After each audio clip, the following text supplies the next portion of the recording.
the saga that is the South Asia Grand Arena. And when we got some exhilarating matches before yesterday's time, where we got the grand opening at the same time. We had a few players play as well, namely Bangladesh was it? India and also Bhutan playing on their very first group stages. But right now, we're finally back onto the casting desk, and of course, this journey is going to be joined by none and only the iconic Once Kyun on my right here. Is it right? Yeah, I know it's actually my left, I think. Yeah, and welcome, Once. How's you feeling, eh? Yeah, you know, we have it's too bad, and yeah, this is just few in the past. And yeah, today we are going to be looking at teams as well, combination teams, Lanka, India, Nepal as well. So there are going to be a lot of best three. So we are going to be still throughout the night. And we are definitely looking forward to the games that we are going to Indeed, once finally be good to be onto the fray again, but we do have some technical issues here and there, as you guys can see. It's not usually the normal layout we're using, because right now I feel like there's a big technical issue on the other side of where servers are held, namely Cloudflare. But I think that's not going to hold down the tournament any further. But as for now, we're going to have uh, Sri Lanka versus India. That is X3 Catalyst Esports versus the one and only Armageddon Esports as well. So I feel like these teams are ready to go as well. But other than that, the picks test would be, that in the background. Other than that, we can yap a little bit for the stages to come. We are in day 2 right now. This whole organization just aims to build a sportsmanship into the tournament where a few nations come in. You guys know the Sri Lanka, India, Pakistan, Nepal as well, and different sources, even Bhutan. So it's a mashup of a bunch of organization coming together, as you guys know, that we already mentioned in the yesterday's scene, and they're making this entire stage happen as well. And we gotta give our thanks to our sponsor Vista for the prize pool as well, as Vista gets the MOBA official onto the Play Store as well. So right now, we're still gonna be yapping a little more because yesterday it was a blast. Bhutan performed actually quite flawlessly. Both of their team, I think every nation has 2 representatives. I'm pretty sure, or yeah, I think. And they're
completely prove us wrong by pulling up an export gold lane where actually he was shredding.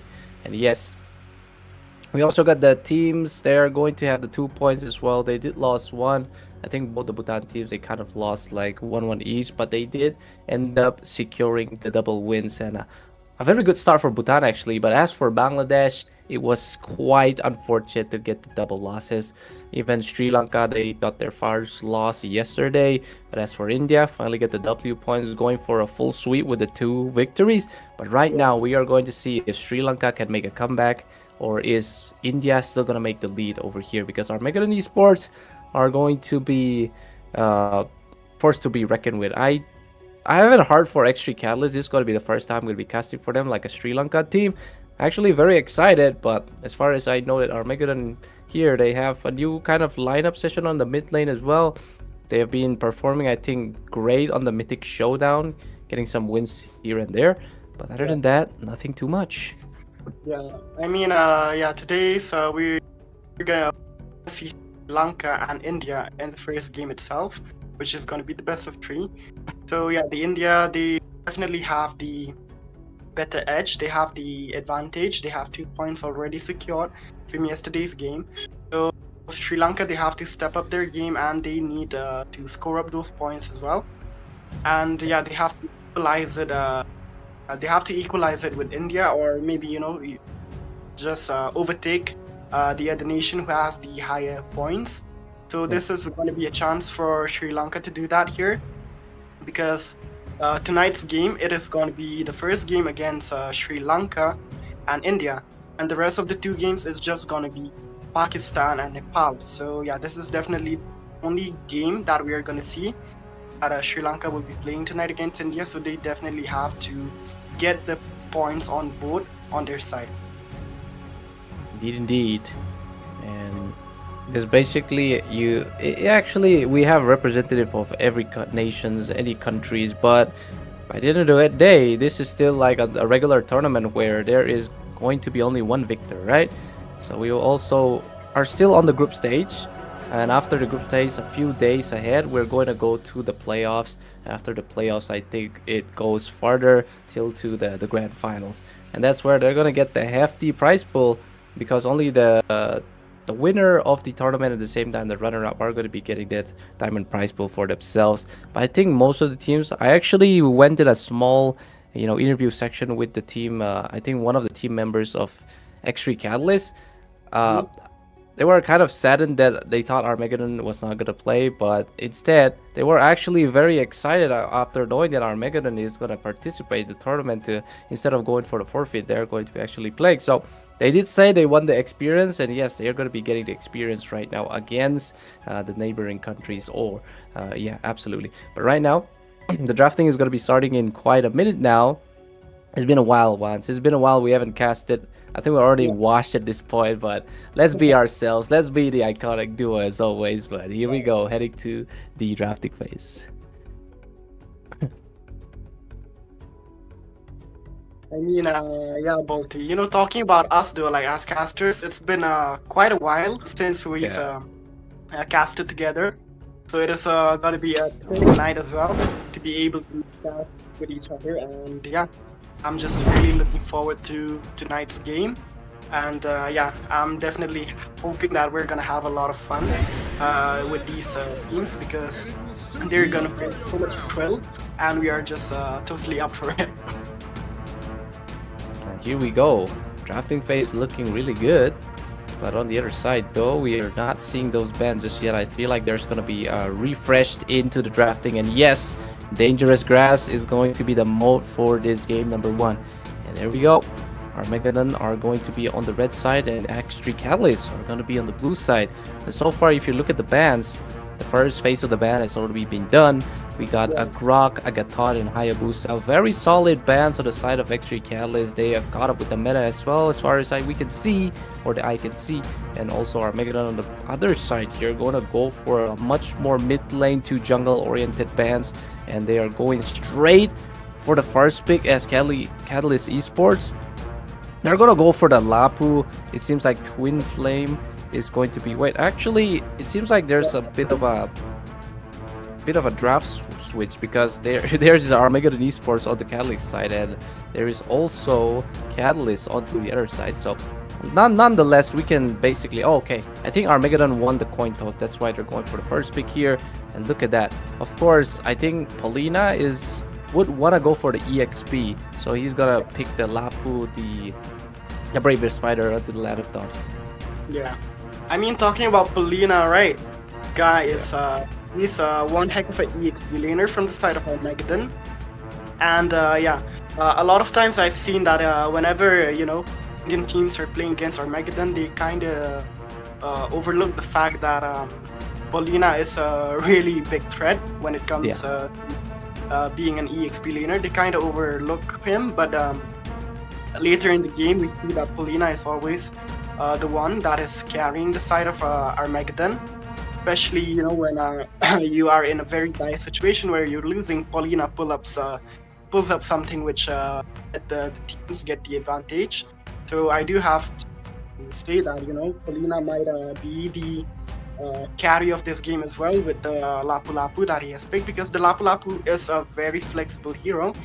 And he's one of the meta fighters as well. So yeah, he's definitely going to be a big threat for Sri Lanka, the Catalyst. But yeah, as for Catalyst though, I really like their draft here, Bolty, because if we take a look at their draft, we can see that they have picked the Kimmy as well as the X-Borg. And I'm a big fan of the Kimmy, because Kimmy is such a flex pick, can be played as a goal lane as well as mid lane. I would definitely love to see her in the mid lane. And yeah, look at this though. We are seeing a Fredrin, a Glue, and an X-Borg. I feel like this is a very well calculated draft from the side of Sri Lanka. Know that they want the tanks on their side, and they do not want to be countered by the X-Borg. So what they did, they basically prioritized the X-Borg early on. Then later they went for the tanks. So now this is gonna be so troublesome for Armageddon, because they have to deal with so many tanks. The only jungler that can counter these tanks was an X-Borg, and that has already been picked off by Sri Lanka.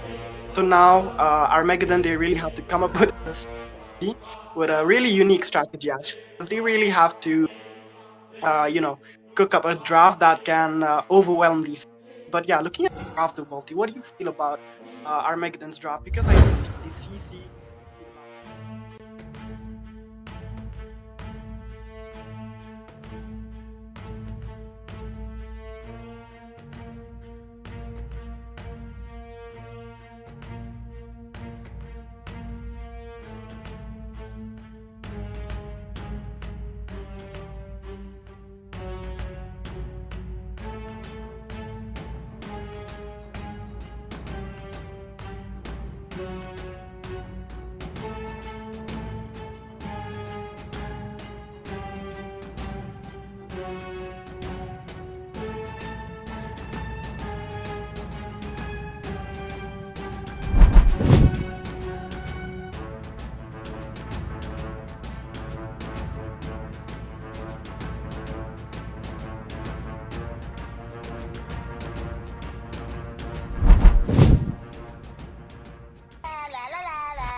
slain.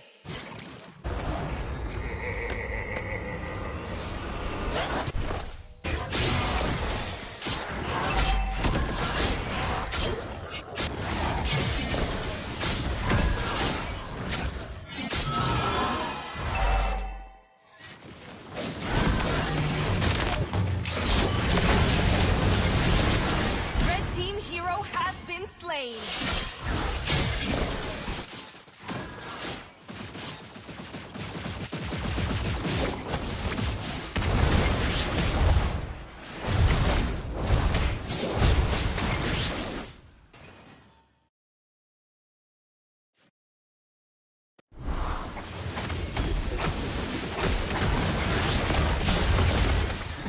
Killing spree.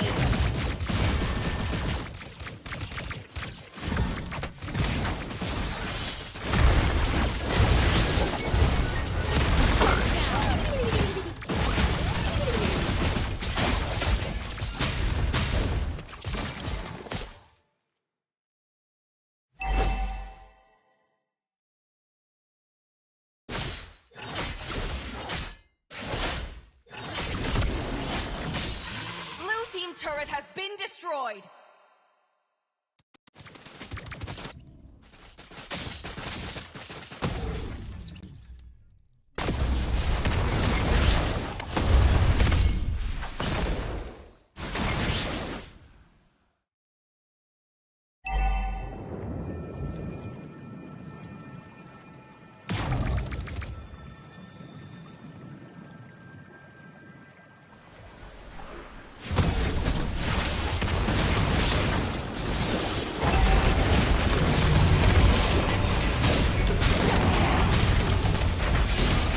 Red team hero has been slain.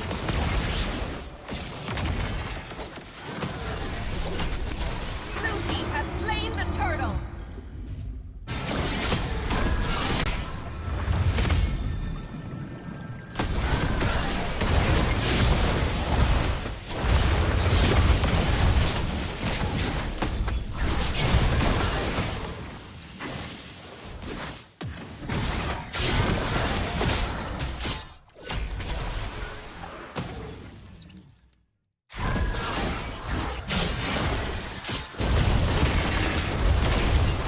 Killing spree.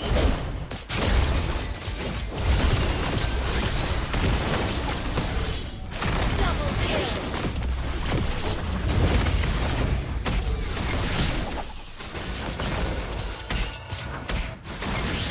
Red team turret has been destroyed. Red team turret has been destroyed. Blue team turret has been destroyed.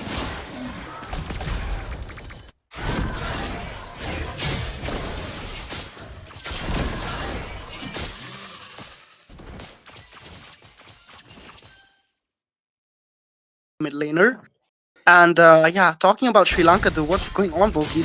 I thought they had the lead, but it seems like now they're slacking off a bit and they're being impatient because I see that Sri Lanka, they're forcing out a lot of fights when it's very unnecessary, and that's giving Armageddon the advantage. Now Armageddon, they just have to keep the consistency of the game as it is, and they will definitely surely but gradually have the advantage on their side. But here comes how with the with the body slam and the knockup. But yeah, he's just not gonna pop out that ultimate. But look at Paulina going crazy on the yo-yo blitz and that curtain coin, man. He almost shredded Night Owl, but with slither of HP, Night Owl is just gonna be heading to the base, and that is gonna be one member back to the base, and that is enough information for Armageddon to start the lot here. Yep, and enough information to definitely chunk it to HP down to 50 as well. But Polina into the midst of it didn't actually quite zone there, but it's actually the sticking as Ito has to go out and zone by itself, forces the flicker. Bravest fighter in the Landshaker comes up, but Twin would want to get the retribution on towards the Lord here. There is so much happening as our Megadon are completely obliterating the other side of X3 Esports Catalyst. Also, it seems like Maria missed. Retri is gonna get taken down, but Polina is still in the midst of it with a last minute of HP, but doing so much God's work over here. And there we go. This is the Armageddon that we know. The comeback factor, their strong point. Yeah, indeed. And yeah, this is what I was talking about earlier, Polina, the carry of Armageddon, because this guy right now he's definitely carrying Armageddon.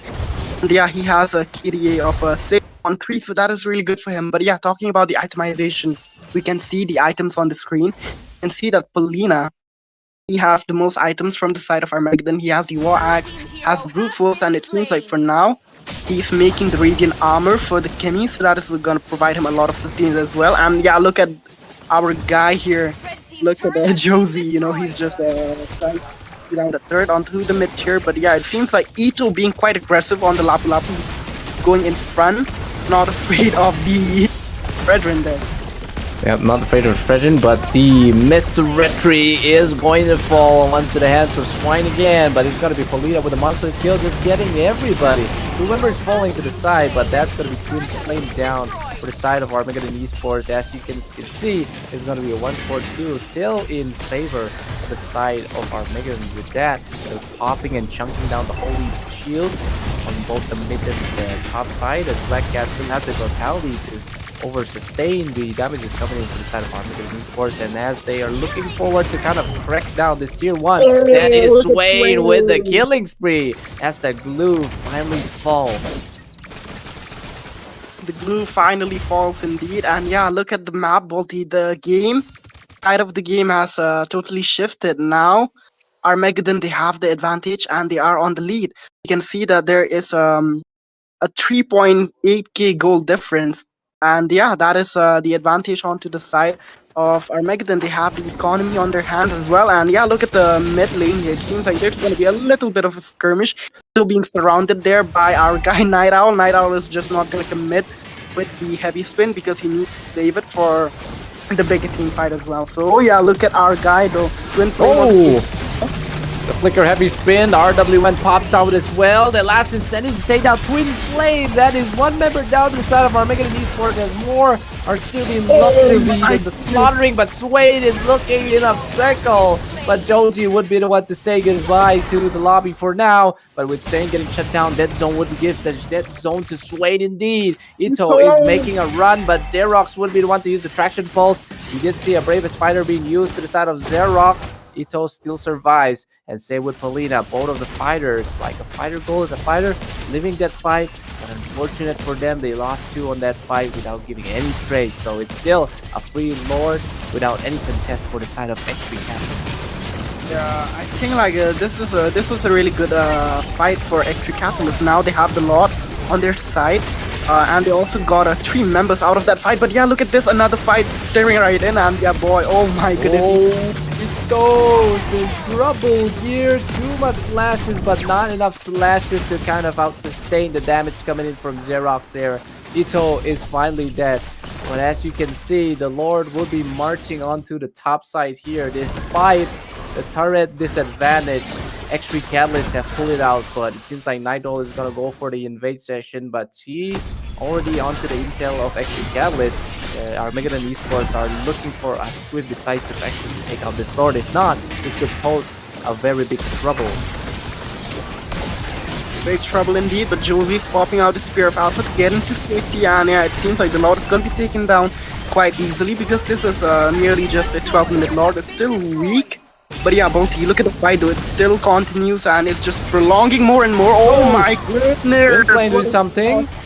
Black Cat takes a kill on Swain. Another member falling for the side of Armageddon Esports. Dire situation for Armageddon Esports. As you see, Polina and Joji are trying to make their time smart to kind of zone them out, but instead Joji would be the one to have to force out the Winter Crown. But unfortunately, as the last incentive would have the last blow over Joji as he gets taken down right now. But this is only a matter of fact that Polina try to sustain out. He kind of goes in with a current skull, but not enough. It's shut down, and a dot like coming in from Blackout.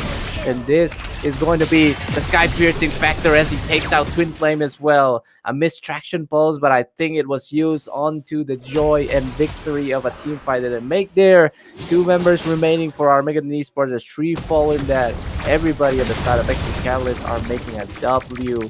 Not even a trade, but instead it's all on to his favor. So still goes for the Brave Spider here. Going for the Landshaker. Did get a hit on Xerox because Xerox has to be the target. But the pulse too much for Ito to handle. He has to back out, and with the first inhibitor crack to the side of Armageddon. Yeah, I feel like both the Armageddon, they kind of threw. They definitely had the potential to actually win this game. But now we are already marking the late game, and as I already said, in the late game, it's gonna be really tough for them to chunk down the HP of these tanks because they're so tanky and they have no consistent DPS. Yes, they have Polina, but Polina is not a marksman that can shred tanks easily. He needs a lot of time to dish out damage, and that is a single target. For Sri Lanka, they have 4 front lines. They have the Kai, and man, look at the Akai will go. Oh my goodness. Look at Twin Flame there. He's just not gonna go and out that panda. He's just gonna get out of that bush and get into safety. But yeah, talking about Sri Lanka, as I was saying, they have 4 front line and they have the Kimi. So the Kimi is definitely gonna be the main carry for Sri Lanka because she can easily hide behind these 4 tanks and dish out a lot of damage. But Tsunami pop and the heavy spin pinning down all the members from Sri God, what is happening? This is a full-on brawl for India and Sri Lanka, as you guys can see, with a double coming in the side of Armageddon Esports at the same time. 2-for-2 trade. It's a 3v3 at this point, but Dead Zone will make that engage once again. Latches onto Zoji, but Joji knows how it is. He forced out the Winter Crown, and with that, the Dead Zone is already into the kill zone of Armageddon Esports, and this could be another turtle, or not a turtle, but a lord to the side of Armageddon, but unfortunately, that is a fake guy trying to still get a kill on Joji for overextending, trying to underestimate the true damage factor coming in from Black Cat as Joji gets taken down there. Quite unfortunate for Armageddon. They thought they had it, but underestimation would be the factor that, outplays them, I think. Yeah, definitely, because they're really underestimating Sri Lanka pace right now, and I feel like Black Cat is the one they are underestimating a lot. Even though it is an X-Bar, it deals so much true damage, it can easily shred you down. And also the fact that a Black Cat has Sky Piercer and his stacks are quite high. But look at this, Bolty, another heavy got 4 2 ultimates just to take down Polina. Man, Polina was caught in such a tight space. He couldn't do anything. He was being pinned by the heavy spin, and yeah, beautiful kill secure by the X-Borg with that last entity. But yeah, take a look at the itemization. We can see that we are already at full items from players from the side of Lanka. They're already going for the last item, and yeah, the Chastise Pauldron, a really interesting choice of an item because it I got another brawl. Brawl section coming in with the Lord dancing in the middle of the fortress of Armageddon Esports. Black Cat loses the Firaga armor, but he still has another backup Firaga armor on that immortality here. Some Sheriff Alpha BBUs, but Night Owl would be the one to say goodnight to Swine. But that is Xerox taking down that top inhibitor tower for the side of Armageddon Esports. This is Swine still going to kind of, give that preservation onto the side of X3 Catalyst because, I mean, they could have gone for another fight, but it's to a point that they lost Night Owl that they have to dip. But since they take out the tier 1, it's already, a very valuable fight that they've done. Yeah, definitely. But yeah, Bolty, I do have to say that, this time around, Sri Lanka, they're performing really well. And they're holding their grounds quite firmly. Because they're not, they're not throwing their best value out of it. Oh, look at Twin Flame, what is he doing? Slam and Joji connecting, but not too much. The RW will be popped, but it's going to be off to waste now. And that is Ito getting snatched away, but it is a gold fighter on the other hand. But look at Black Cat here, explosion, as Ito bites the dust of the last insanity again. Catalyst Esports are going for the chase here, but they have to depart their ways with Armageddon again because 1 kill is enough for them to get the jungle advantage here, as also Armageddon Esports have to clear out this upcoming gold-plated minions. Yeah, there's just too many minions heading down the lanes, and they really have to clear that out. And yeah, this time Armageddon, they've not even taken any inhibitor turrets, so that's got a big problem for them. But look at the Oh, spin heavy for spin again. Luna. That is going to be a Paulina getting caught on those little walls. Swain has to force out the RW as well, but Paulina is looking in trouble. Black Cat with a Sky Piercer comes in legendary already. Paulina gets taken out, but then Joji is still trying to find ways to kill some on the other way as he has to take revenge for his teammate. That is Black Cat being shut down, but Swain would be the one to get the shutdown onto his Black Cat here. Stashing of that zone still looking so prominent on Joji. He is also losing HP in the meantime, but it seems like he's gonna get taken out with a Spear of Alpha coming in from Jose as they're making an Esports making that comeback factor again as they go towards the other side. They're going to take this Lord most likely as they win the trade-off.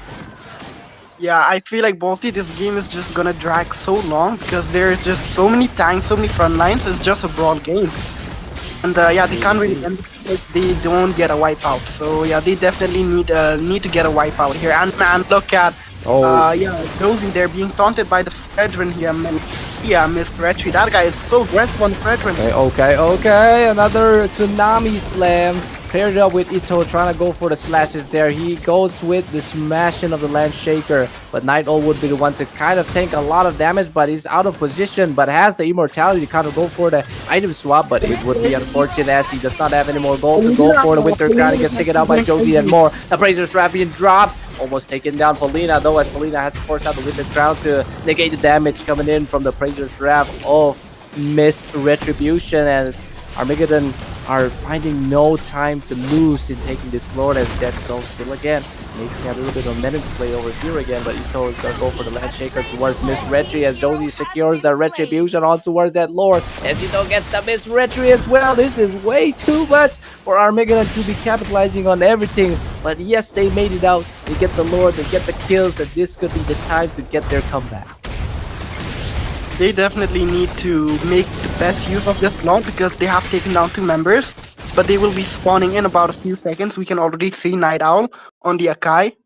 He's spawning in 5 seconds. As for Miss Retry on the Fredrin, he's spawning in about 30 seconds. So with that, they definitely have to, they have to take down at least 2 or 3 inhibitors, because if not, they're just gonna have a really hard time defending the lanes. Yeah, the next lot won't be guaranteed onto their plate as well. So I do feel like Josie in this game, he's doing really well, and he knows his item really well as well. Because Josie, he's been grabbed by the blue so many times, but we have seen in so many scenarios that the Winter Crown is coming in really handy the moment he pops it out. Oh my goodness! Talking about popping out though, here we see a tsunami slam on our guy, the Xbox Black Cat. And yeah, the Faraga armor is just gonna be the saving factor because once it's pop, you get immunity and you're just out of that tsunami slam.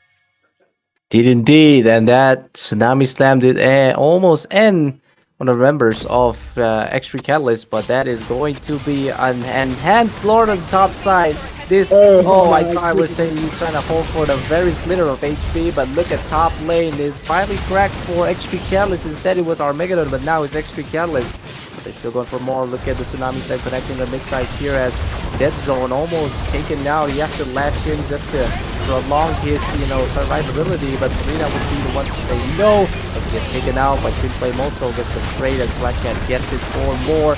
But this is a complete agony for Armageddon to get and punch in.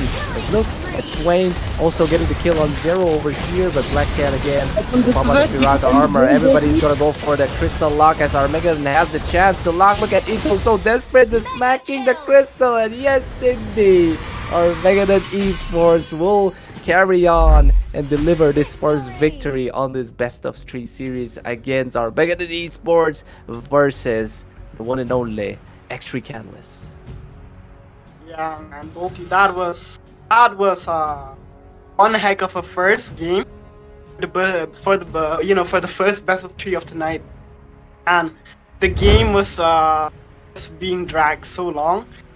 The Armageddon, they were just losing. One time they were losing, the other time they were having the advantage, but the early game they did quite well and they executed the game quite perfectly, I would say, in the later phases of the game, because they knew that their main target was going to be Night Owl. Night was the biggest threat, and they had to make sure that they have to, take him down. And man, look at the MVP of the game. It is actually Swain on the Eve there. Very, very nice, right? Swain actually, I think Ryota would be proud because got replaced with Swain here as Armageddon. They had like device issue, which they cannot afford any longer to continue on the stage. But they do. I did know that Swain was an ex mid laner of I think In Heaven, that is like an Indian team. But right now he's making an alliance with Armageddon Esports. As you know, the Swain already has the highest damage. He has two items that are kind of controversial to each other. That is the Lightning Truncheon and the Wishing Lantern. But he gets both of them because he knows that he has to deal enough damage. But I would like it if he go for a Holy Crystal instead of the Lightning Truncheon, because he already have the cooldown reduction for the Wishing Lantern. But no, he goes for the 2 splash and a high HP damage chunking. That is the Wishing Lantern. But it kind of works out, the fact that he still has the highest amount of damage dished out. But other than that, Team Catalyst have especially Dead Zone here though, 2 spots taken for him in this, with the highest damage taken and also the most assists. But for Backcat, he's actually a very underrated gold lane fighter here, because he was winning lanes. But unfortunate that the X3 Catalyst or Team Catalyst have made a blunder onto the end side, where Armageddon have finally catch up with the momentum to come back and get this victory. Yeah. And talking about Catalyst, right? They could have actually won the game. I'm not gonna lie, because definitely had a lot of front lines on the plate. They had a Fredrin, they had a Glue, they had an X-Borg, and man, they even had a Kimmy on top of that. They were like full bodyguards for just one Kimmy. All they had to do was protect the Kimmy and let the Kimmy dish out damage. But I did see that most of the time the Kimmy was not present onto the fights because she was busy with the lane clearing and the other stuff. And it was mostly Night Owl on the Akai who was instigating a lot of fights and initiating most of the times. And yeah, he was the one who was getting caught as well most of the times, especially Twin Flame. Yeah, it's actually funny, because Kalia, right? She is a pick-off hero. She is supposed to pick off a marksman, an assassin. But there is no such thing as an assassin or a marksman in this game. She has no option but to, just use her ultimate on a tank. And yeah, even use her ultimate on a tank, it provide a little to no, advantage for them, because even though they got a pick off, they can't really melt them down. And yeah, the tank just basically runs back to the team, and he just doesn't die. But I do have to say that Josie in this game, he did quite well on the alpha as well, because his true damage, man, that true damage was something which was really crazy. Did see Josie onto the alpha melting a lot of players from the side of Sri Lanka as well, the extra catalyst. And most of the time we will start getting Night Owl. So yeah, Josie was definitely a key factor as well with the true damage in this game. But once, as much as Armageddon played a very, very good match there, it seems like they're going to be taking their forfeit, which X3 Catalysts were afraid of. But I feel like they would be honored that they got to play with Armageddon on the first half, because Armageddon, they got a forfeit. So it's basically X3 Catalyst gets the victory. It's kind of ironic because Armageddon win and suddenly X3 Catalyst get the victory. But yeah, as teams, we all have our technical issues, and we have our, something where we can put our, let's say, our importance. But other than that, X3 Catalyst, I think it was an experience for them to go against an Indian teams, because the scene in India has gone a little bit more, I think, instead of Sri Lanka. But anyways, here we go. I think the group has been updated already, right? So our Armageddon Esports, unfortunately, or maybe not, I don't know, something's happening here. But anyways, I think that would be the end for this game number 1. It was unfortunate that we won't be seeing any more for the side of Armageddon, for the side of X3 Catalyst, but I hope X3 Catalyst... I don't know if they're going to be happy about this because they lost and they win, and it's going to be something that some ego is going to be hurt, right? Like, you Yeah. win, but at the same time, you lost. I But, mean, so, yeah, I do yeah. get you. Yeah, they got to play against Armageddon, and it is the best of 3, but they got to play only one game, and Armageddon they forfeited. So yeah, they do have the 2 points for themselves, but Yeah. at the same time, it's not gonna be insatiable for their ego because they did not get to win against Armageddon. I would say fair and square. Heading on into the battlefield, fighting each other, and then having a sweet victory at the end. They did not get that. They basically got 2 wins because of Armageddon because they forfeited. So I do get your point that it's a win for Sri Lanka, but at the same time they might not be happy with it. But yeah, it is what it is. Though it's not Sri Lanka's fault. It is not anyone's fault. It's just that sometimes there are a few problems, and yeah, sometimes you have your priority somewhere else as well. So yeah, there's that, right? Yep, definitely once. But it was good that Armageddon, instead of fully forfeiting, they actually came and won one match. So even though they have 1 negative points, they are not going to be losing on to like the minus 2s, right? So at least they did something to kind of make up for it. But unfortunate as it sounds, Catalyst Esports takes the victory, as much as I know the audience are very confused. So I'll say it again that Armageddon forfeited midway. So even though Catalyst lost that first match, they're going to be getting the W and also 2 points on their Group B leaderboard, just next to Onyx Paradox from yesterday's. But right now, I think we're going to be signing off for now. But as for the next match, it's going to be Chaos from Pakistan versus Larry from Nepal. It's going to be one hell of a rivalry against these 2 matches with a new set of casters. But for now, me and Once will be bidding our goodbye. Maybe we'll see each other again. Only time will tell. Until then, stay hydrated, stay full, stay safe out there. This is True International South Asia Grand Arena. Going to be going for a little bit of a break.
Hello, ladies and gentlemen. We are back again to the True International South Asia tournament. This is the T2 tournament we are talking about. And we have the second match for today. Another best of three series that we have onto the table right now. It's going to be Pakistan going against Nepal. And we have Team Chaos, which is from the side of Pakistan. And it's going to be Team Larry onto the side of Nepal. And this is going to be another best of three series. And I hope that you all are ready to roll on rumble for this too, because I'm really excited to see how these two teams are going to be favorable for us. Pakistan have been known for being the underdog. They have been performing so well, and they are also going to be playing another one into the next round too. So that's definitely going to be something we have to look forward as well. But yeah, same country, that is going to be what we are seeing right now. So let's see how the standings are going to be. Secret right up to the top because they had 2 wins already. That's going to be making them have 3 points. And on to the other hand, also Rise Kill Outshine. This is going to be the side of Bhutan. So India and Bhutan are going to be topping the charts from Group A. Meanwhile, for Group B, though, it's going to be another Bhutan team and a Nepal team too. That's going to be X3 Catalyst Esports. And we have those two important teams onto the top here. With a clean slate here, it's just one games that they have been playing, 1BO3. So Sacred Shrine is still gonna be into the 0 negativity with 0 losses that they have. And onto the other side, though, Onyx Paradox will be having the same point as Catalyst Esports. So this is a very formidable Group B that we have so far. So onto the other hand, though, I think Reborn. ES Reborn have a negativity into the points, but yeah, still there's still gonna be a lot of plays that they're gonna be able to make. So we'll have to wait for that so they can top up the charts. That was amazingly well played by both the teams. For all of the teams yesterday, the tops as well as the bottom ones too. They do still have a chance, so that's something that they can focus on. So it's still going to be okay. But back to the point here, we have another two teams that's going to be bringing and showing us what they can do here. Chaos and Larry. These are the two teams who will be changing up the charts. If Chaos are able to, if both of these, any of these two teams are able to have a clean slate today, we will be seeing them up around with Secret Shrine too.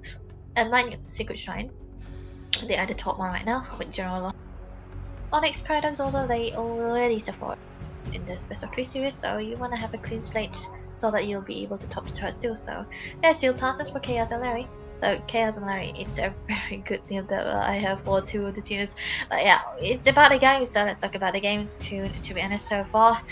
Yep, we have into our side.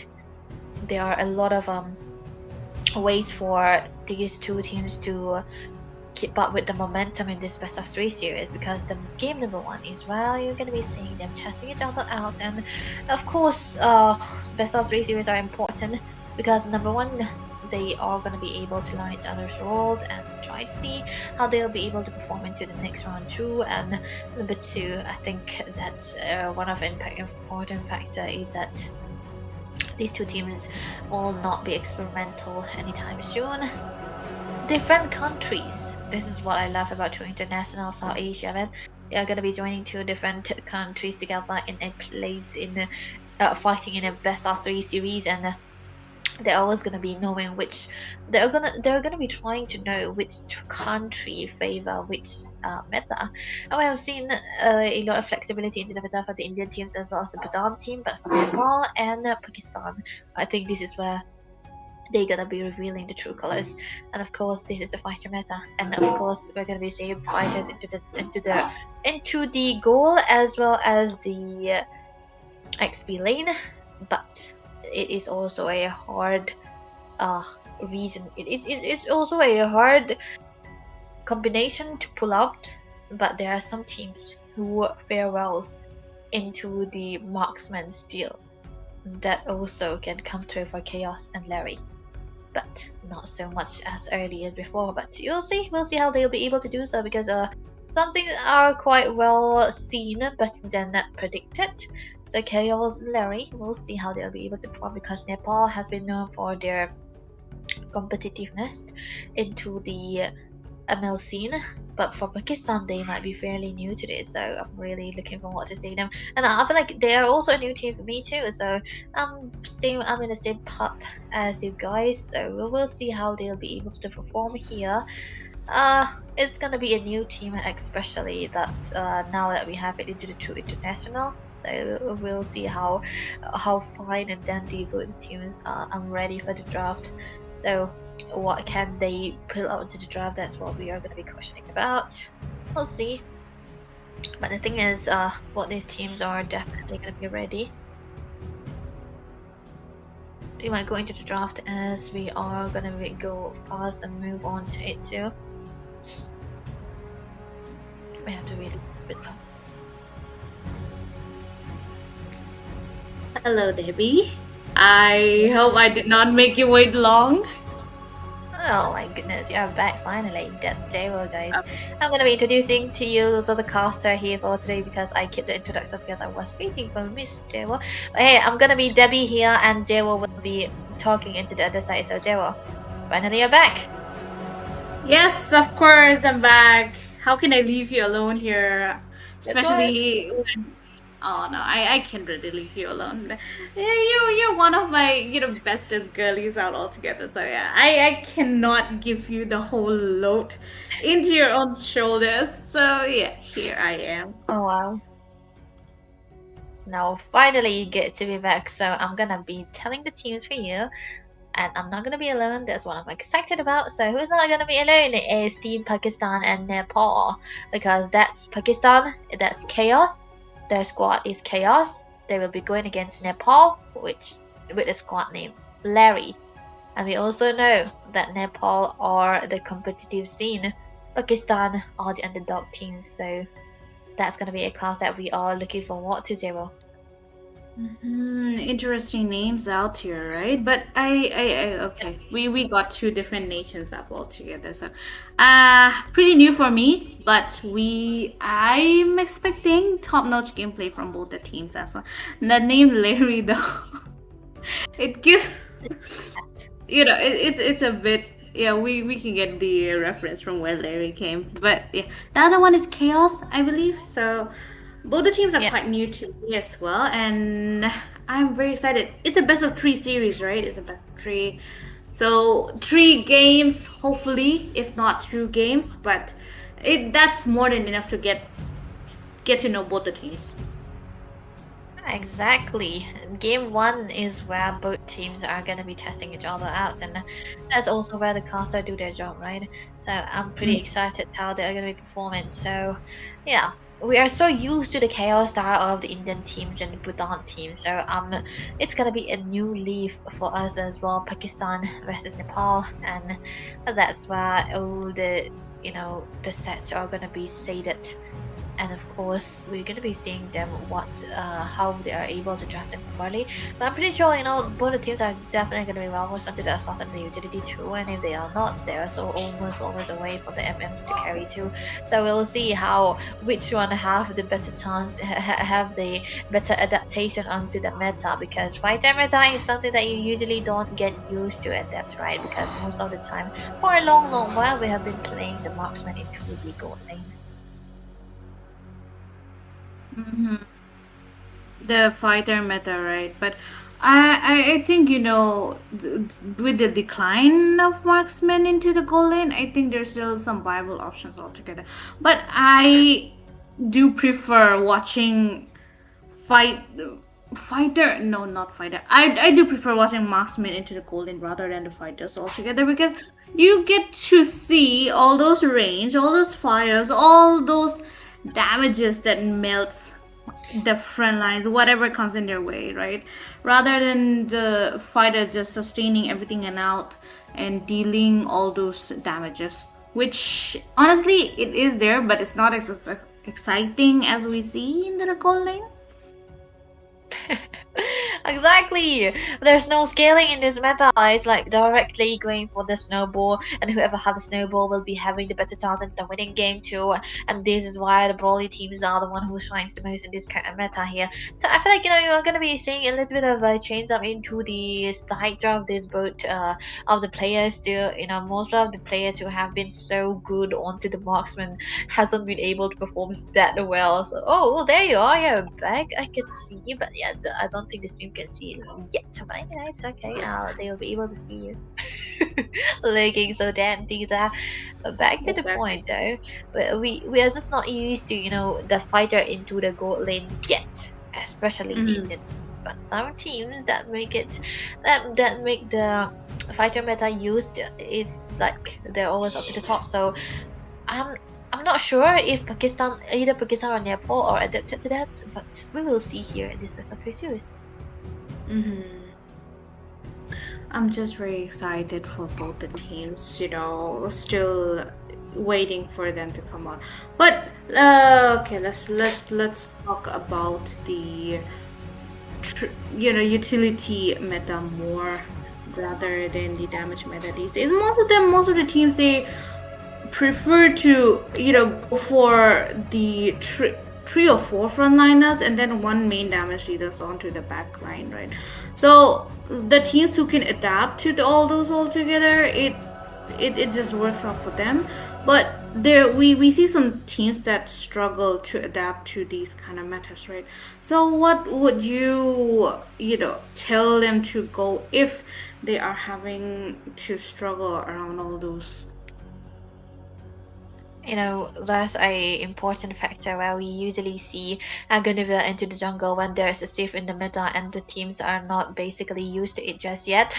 So maybe, Guinevere is a hero that neutralizes everything. So we might eventually see it too. It's a very ping friendly hero as well into the jungle especially, but it can be flexed into the roam. So yeah, but the thing is, fighter is not that hard to use into the gold lane side. You just go Mhm. all in.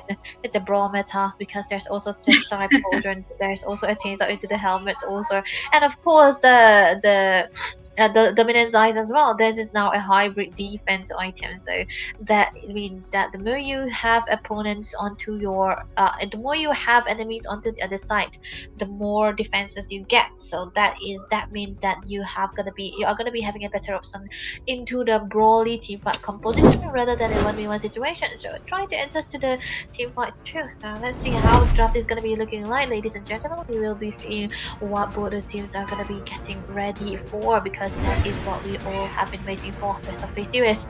And it's gonna be something of a different kind of situation we have seen right now. I can see Armageddon, but it should be Chaos versus Letty. So first ban Jewel, it's actually the Jushin taken away.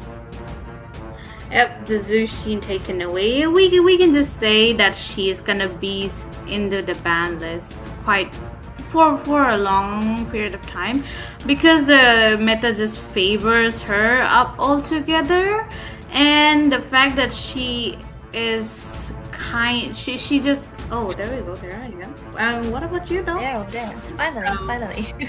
Yeah. Okay, we are here.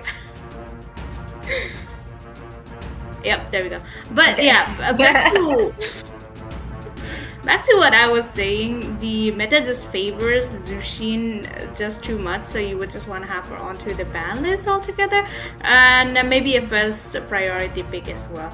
But I like that they banned out the CC and the Yuzhong altogether. CC there, Yuzhong, I think, to secure those backlines and to to not let the other team get the advantage of having his way onto the backlines altogether. Yuzong is a very popular band. It's a global. So all across the globe. So it's already something that you usually take out. But the CC also way as well as the Grok too. I feel like the first one hasn't been uplifted yet, so it's gonna be okay. We'll be going for a safer choice. I think it's mainly gonna be onto the jungle side. At least first pick. Oh my goodness. So Kimi is gonna be the flex right here. Not the flex, a good starter for a mid lane side. But about the Elise though, I feel like it's too early. But it's gonna be an easy win lane if she gets her items. Yeah, you do not want to give the Kimi the early game snowball altogether. But I like that they picked up the Alice as well. Oh, and securing the golden with the Granger, interesting. So I guess they just want to go for the range rather than go for a fighter onto the golden altogether. So sustain would definitely depend on Alice and the jungler if they're deciding to go for the utility. And definitely the roamer as well for their side. So Granger, he would need that early game snowball as well. Same with Kimi, but for Ikimi to work, they do need that front liner so that she doesn't get picked off altogether. Exactly. For a Kimi or a Granger in particular, you kind of need out to have a roamer that can stay onto the front, and you're gonna be free hitting, and Time that is to usually drop the necessary beat of the for one fight. of the fights. Fight for the Now the Joy will ultimate be picked answer. away as well as the Hilda too. That's a very very heavy dive combination. I don't know, the combination of a Hilda and a Kimi is something that I'm not really a fan of, because we talked about how much of a frontline damage circle is required when you play a Gimme. And the Gimme already have enough basic damage too, but the Joy might have been a comfort for the side of Larry too, which still okay because there's a dive that can be heavily competitioned and it can be good against the Granger as well. But for Chaos though, they pick away the Farsa with these combinations, so they want a winning mid lane, but against the Gimme, it's still a 50-50. Is a 50-50. I think Kimi does have a better range than Farsa altogether. And Farsa, she has the possibility of getting picked off quite a lot more than the Kimi. She does have her wings by wings, but she's not as mobile as Kimi, as we can just say, right? So apart from that, I like that they have gone for a Hilda. Could be into the roam. She can be flexed out in all the three lanes up. So yeah. But the Joy, there's still a lot of other options open for the jungle, and they decide to go for Joy. I guess it's kind of a comfort pick, but Joy also does need to have her positioning well. Since there's an Elise, I think she does have the possibility of getting interrupted by Alice a lot. That's why it's important, right, that the elite. So I don't know which will be good against the aliens. It has to be something that they can be associated with. But for Chaos, they are actually getting away the Lapu Lapu and the Aristal. I think it's more because they wanted to have the Granger into everything side. Yeah, this is taking me back to the metas. We were talking about the fighter metas and more into the golden side, but these two teams are definitely going to be sticking to the marksmans here. And of course, the combination of the Plaza and the Granger never gets over. It's still going to be definitely out there. But the Lapu Lapu band, definitely a good one coming through from Chaos. And Larry taking away the Hylos here. They are narrowing down the amount of room potential that Chaos can come through with.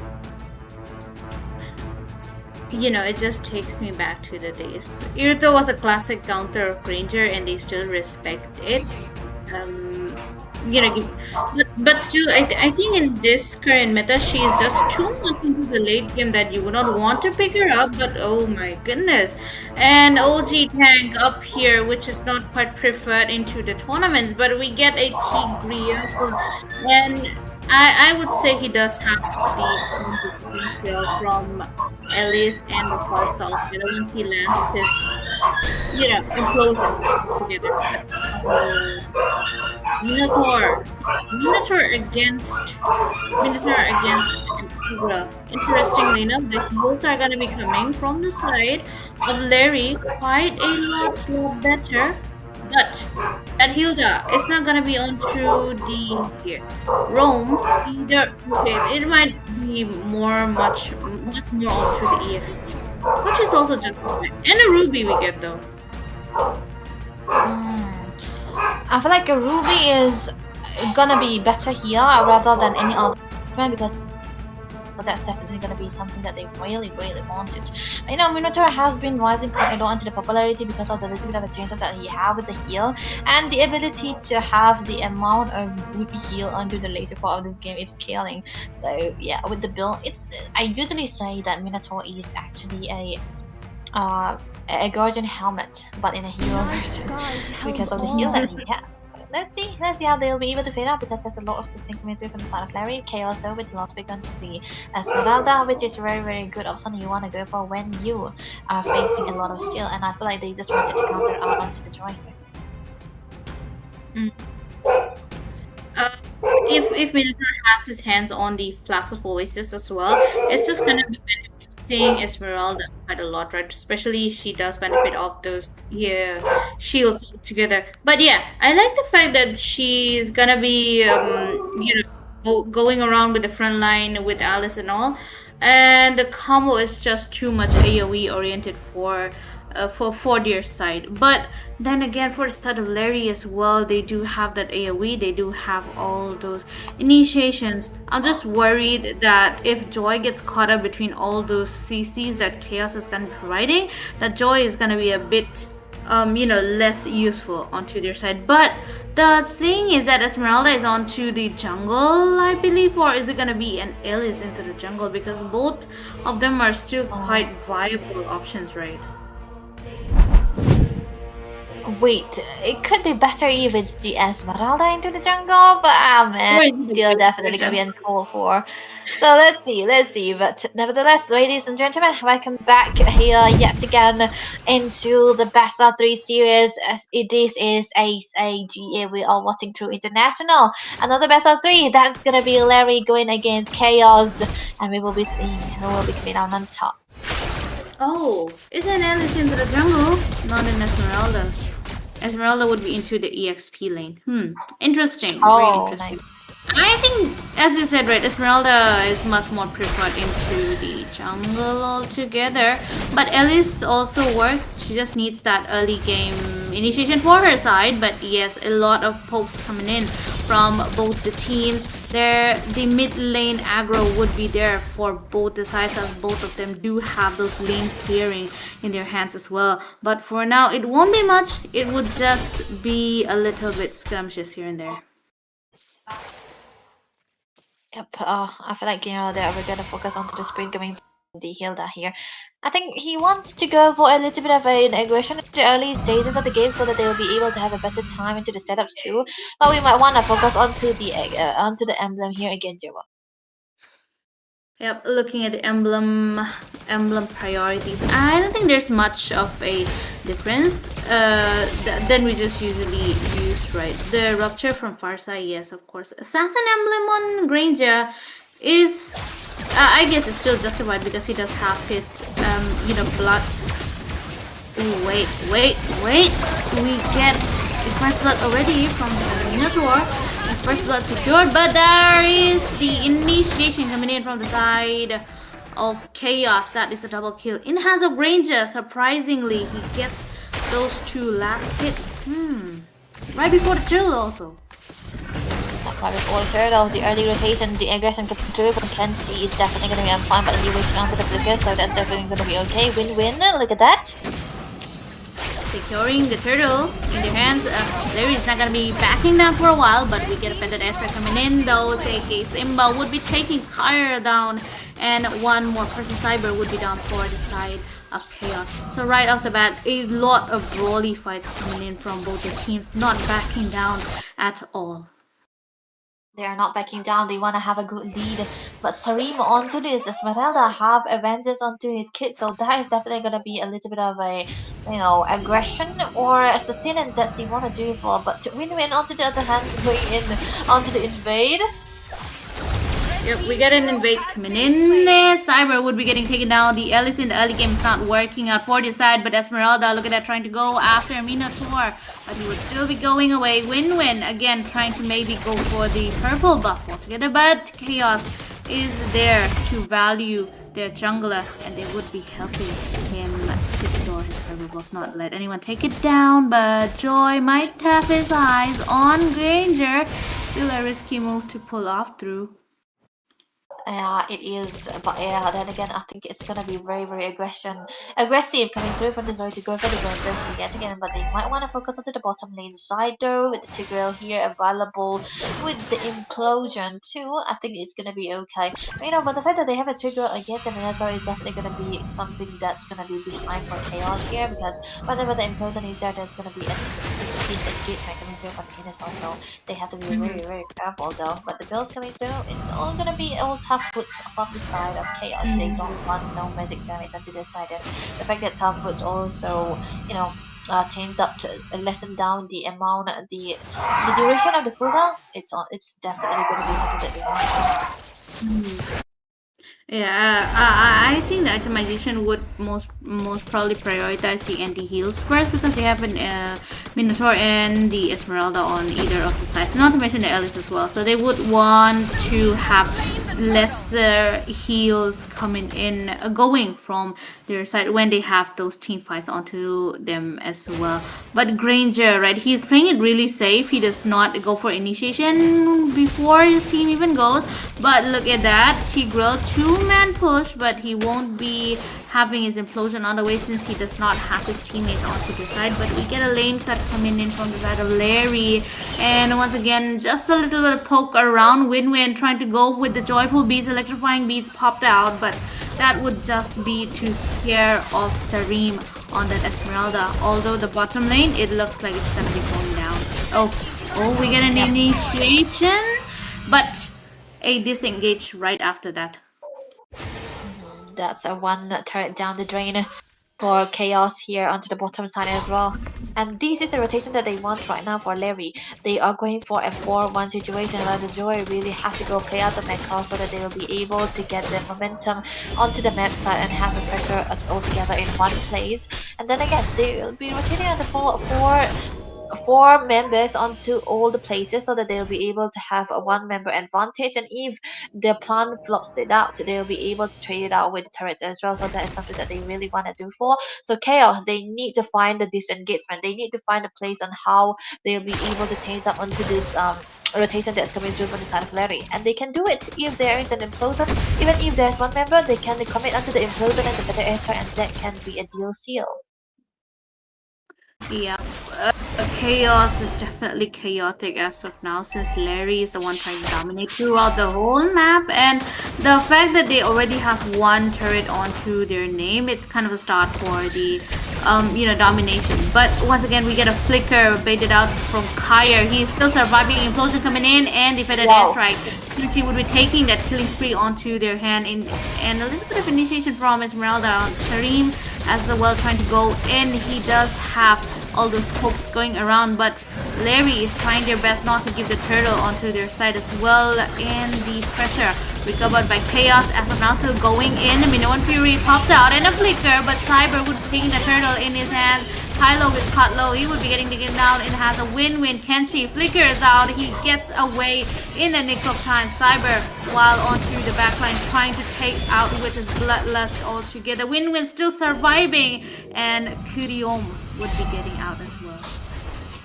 Really amazing onto the setup that he's been able to do, but the skill is definitely up to the par here. Amazingly well done.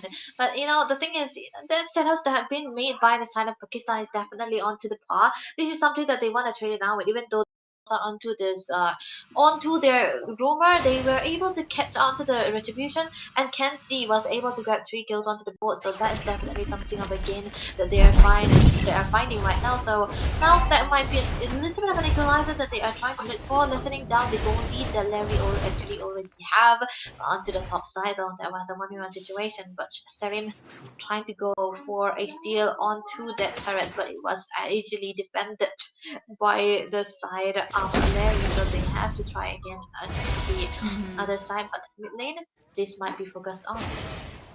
Oh, win-win going in with that electrifying beat of Cyber. Oh my goodness, he is still surviving. No, he gets taken down and has a mega kill secured, but win-win just too much aggression, and he would be getting taken down in the hands of Ranger, followed up by Minoan Fury onto the mid lane. Cyber popping out his bloodlust all together as well, but the fact that the implosion was coming up, Runer taking out as well, but shut down coming in. Kenshi will be taken down and has eliminated in the hands of Kimmy.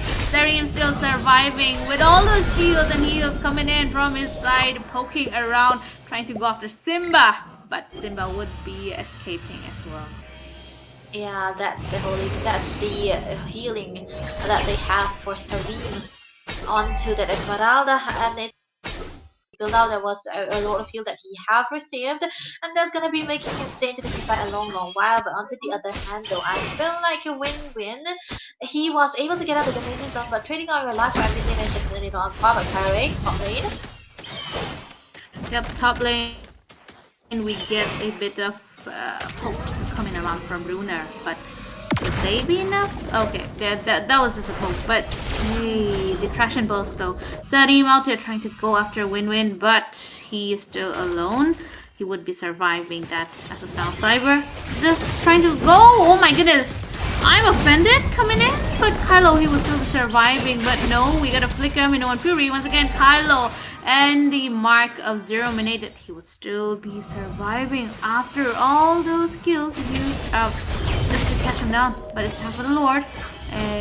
Just a little bit of baiting around the Lord here and there.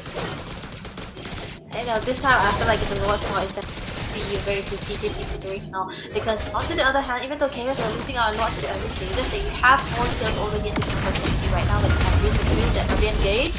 Oh my goodness, traction calls and the electrifying beats just too much onto the back line, and the feather are coming in as well, but it got interrupted. Kylo would be escaping, but 0 minute, and Kylo would be falling down. 1-for-1 trade coming in from both the sides, and the Lord would be put on hold, but the mid lane for the side of Larry would be in trouble. Winwin tried to go for it, but he gets the stun coming in. Kenshi just popping out his Rhapsodies all together. They would still be surviving. It's a 3v3 right now. First on his way, staying with Bruner on that Ruby all together, but this time Cyber, he's still alive. Chaos, they might have the upper hand there, but Simba, look at that, just diving in onto the big line. He gets out, flicker, baited out again. Kenshi would still be away, but who will secure the Lord? It will be Win out here, and a flicker again. Minoan Fury popped out, bloodlust from Cyber won't be helping him. He would be getting away. Higher though, almost just 1 hit away to take down Simba, but he is to be falling down. Red team That was a disaster of a team fight. That Chaos was what it was named, and Larry was able to beat it out because of the reason that Wicked was also beautifully securing onto that. And of course, Sareem was there to try to throw out, but the presence of the rolls terminated just melted down into that team fight. If the LP had a follow-up, Sareem could have survived and thrown it down away, and they should have went for the lock fight when the number was still pushed away. That is something that they were actually unable to excel in, but this is going to be important. The Lord is going to be coming into both companies' side. The Holy Blessing still up for grabs. They might be able to chunk it down. Yeah, the main purpose of the First Lord is to have those holy blessings out and the inhibitors are just exposed. But right out here, Sareem, oh my goodness, the shield coming in from Esmeralda. Also do that, they are not even anywhere near close to inhibitor. And Minoan Fury wasted out again. Bloodlust coming in from, oh my goodness, another feathered airstrike popped out once again. Electrifying beat onto the back line. Win would be securing a double in his hand with Kenshi and Kyre falling as well. Oh my goodness, the joy. I was a bit skeptical, but it's working out really well for your side. Next game we might just see a respect ban, but as of now, the continuous damage coming in from 0 minute is also dominating. Cyber is not able to sustain that much, but the inhibitor might be in danger as well. Followed up, Kyrion just trying to have, but Runer has to use Flicker to get away. Just one, and he would still be escaping Sareem and Cyber. Oh my goodness, the amount of engages that they are still going for, because they know that they are really sustainable fighters going around chasing away Larry from their base. Oh my goodness, backline, the Kimi is getting marked down, but look at that, Simba on that Hilda, he might be getting taken down. No, still he survives, but no, Scott Piercer taking down the Ruminated, and Cyber would be falling down. Double kill secured in the hands of Zero Ruminated, and now it's a 3v5 situation. Yeah, the inhibitor could have been trapped down at pretty easily by the side of Larry. Now they want it to go in, might be impossible, and they have the minions all in, but it will be still time for the other team to come up through. Larry, they might want to go in. Explosion! Explosion definitely there, but the base is wide open as well. Winwin would be having the shutdown, but the Dominated is there to have the backup. And oh my goodness, within all those aggression coming in, Larry would be taking this first game of the best of 3 series. Yep, we have your winner for the game number 1. That was Larry, but Chaos. I think they did have a little bit of a comeback. that was amazingly well done. But we do see that the joy was definitely on point with the engage coming through, and I feel like win-win. That was also a perfect retribution that he did there. And if they hadn't win onto that Lord, I think it would have been a little bit of a comeback for the side of Chaos, and they could have eventually equalized onto the goal too. But definitely a well-deserved win. I want to know who's the MVP. Oh, of course, it's gonna be Of win-win, not the course, it's joy. win gets the win. Oh my goodness, I like the name win a lot. But the second item for him was the Holy Crystal, and he was able to get it in such an early phase of the game. He had so much gold in his hands. He's probably the rich guy right now. Participation is 83%. That too coming from a jungler. That is just too much. He is there every single time there's an initiation, and he just always has someone to burst down in his hands. So altogether, that was a really great use of joy. And not to mention Zero Minated as well. He was doing his best. And the Kimi and the Joy, although I was kind of skeptical that they would not work, it still worked. It does, and I think it's more of the engages that they did that make it work, because whenever they engage, they're so comparison onto the gold lanes out here, there was a lot of damage into the hands of Kenzie actually. He was able to find ways to try to get the Rhapsodies done, the Death Sonatas done, and it was always onto the par, and he also got a good stacks onto the Skybase and the Capriccio as well, but it's just that he didn't have, he haven't had the best timing or even the good position to try to use his damage output onto the hands of Larry, and that kind of come into a disadvantageous start for them. But nevertheless, we can compare to the jungle here. I really don't like the Elise into the jungle. The Elise is great to do and get into the team fight, be the one who zones out the bad guys and not the one who have to contest for the retribution. That's why objective fights wise Elise did not really work out. Onto the mid side too, there was a lot of damage into the hands of Kyrie onto this Farsa.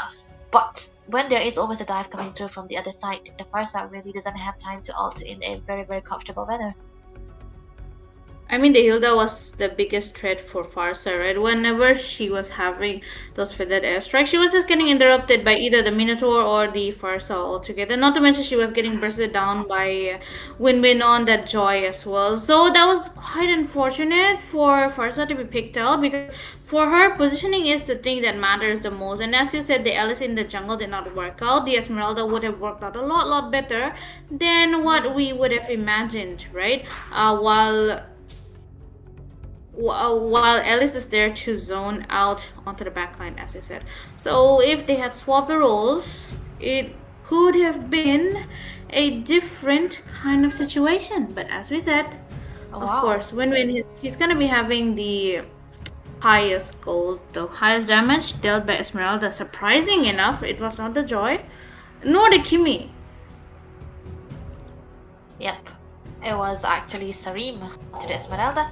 I mean, this guy was everywhere, right? All over places. That's what he was doing, messing around. And I think at one point of the time, he went to a head that he got taken down, and there was a point for Zerominated to try to go in very freely, because a Kimi can never be that free when there is an Esmeralda. But I think that was a very job well done, a good job well done from the side of Larry.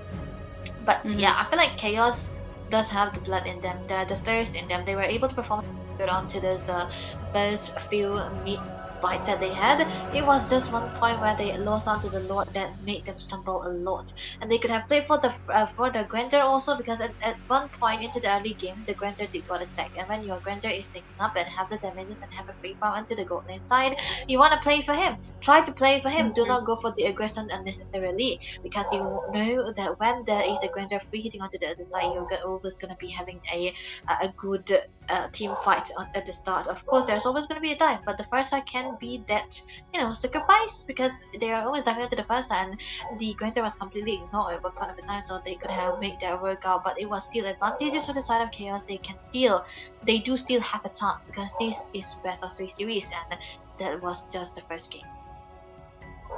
Yeah, that was the first game. They still have one more chance for them to have the comeback altogether.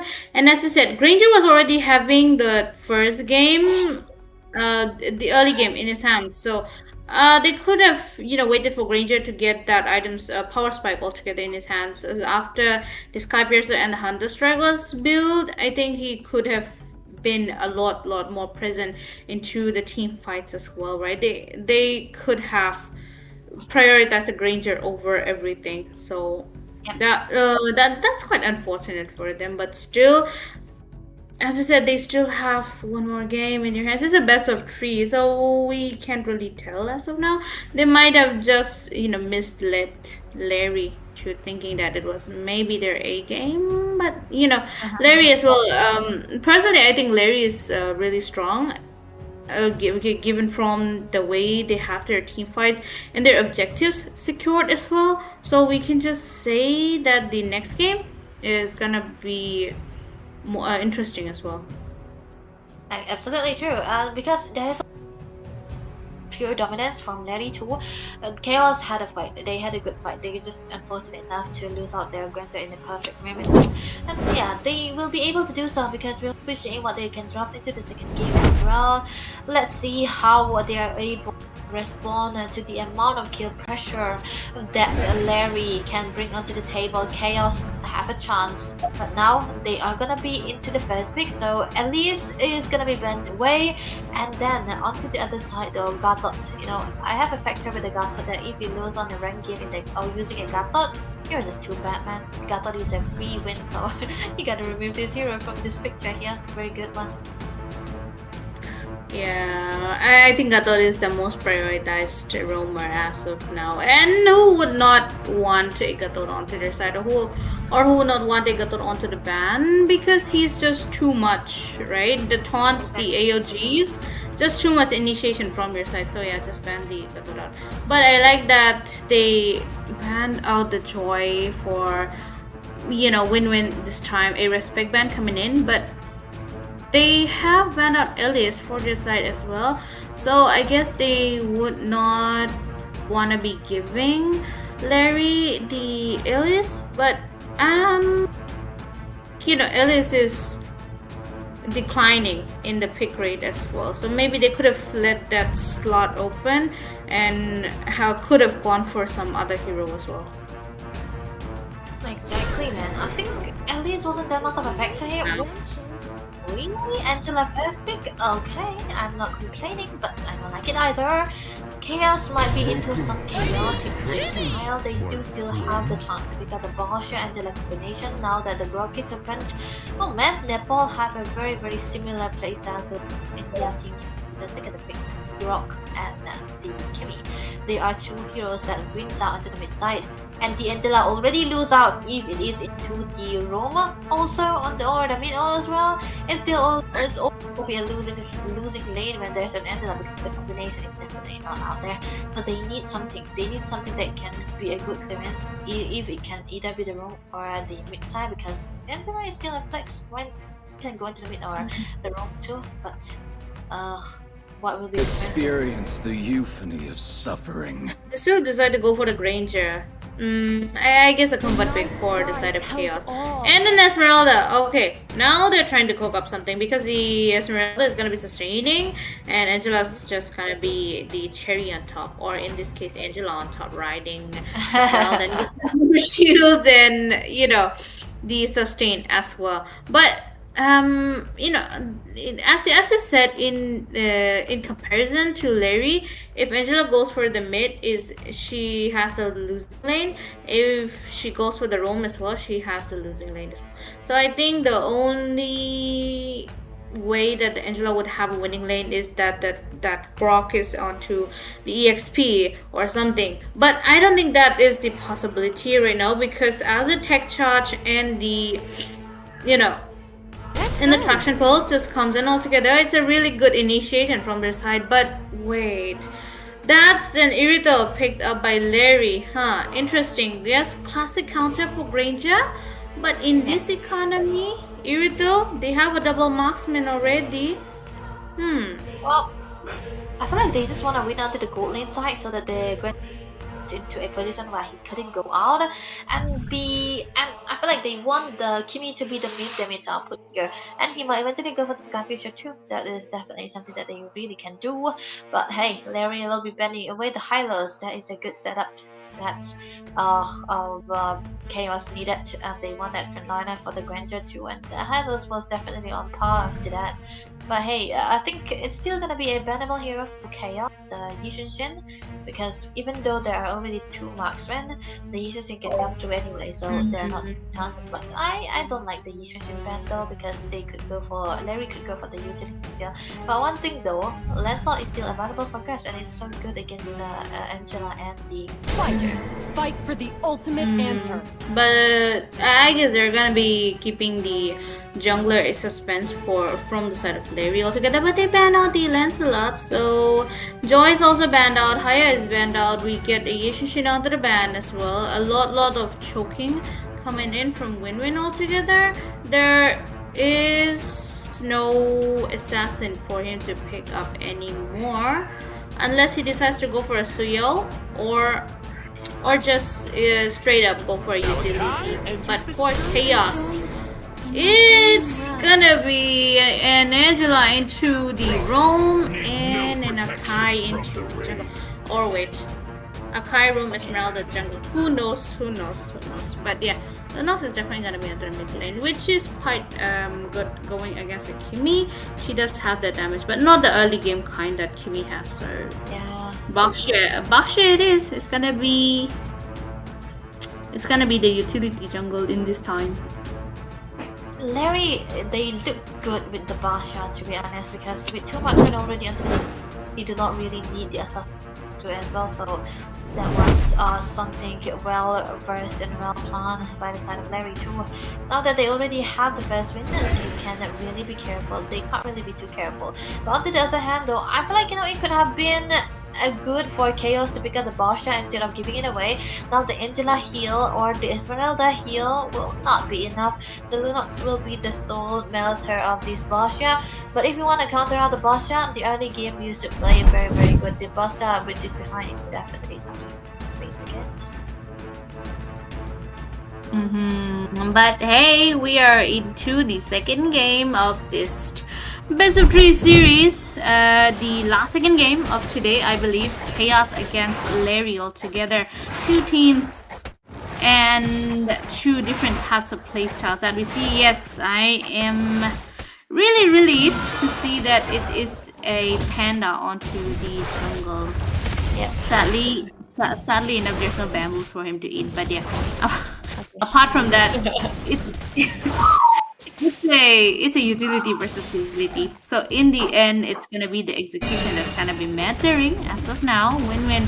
He does have the fast jungling as well, almost the same speed as Akai. But let's take a look at the emblem priorities as well. Is Simba trying to go for the wilderness on time, and it's definitely going to be in favor for them too. But quick chance for Runar onto the Airtel, so he really has to go for a little bit of an aggression onto the gold lane side so that they will be able to play for the other lanes rather than the gold lane side, which you usually want to do when you have a Airtel playing against a Ranger. But onto the mid side though, we were talking about how much of a weak laner the Angela is going to be there, but Lunox is also an equally weak laner if we compare it to other mages here, so they gotta be careful. A little bit of a zoning coming onto the top lane side, early rotation from the side of a win-win with the Marsha definitely gonna be in favor for them because this time around Kenshi will not be having a good stack. Oh, Simba with the aggression though, but Kar is there with the, oh my goodness, the first blood secured, and Simba will be getting taken down. That is a what do you call it? Too much of an early game aggression since he did not have his level 4 as well. But of course, the heavy spin coming from Kyer to escape them away, and Cyber would be taking the turtle this time. Win-Win with the bonk coming in as well, but AoE, Kyer will be getting taken down. A flicker used up by Grog, but no! Cyber would be taking the last hit. So 2-1 trade, turtle, 1 in the hands of Chaos as well. So definitely this game is trying to be, oh my goodness, wait. Hilda, once again, so much aggression. He did not learn his lesson in the first Hmm.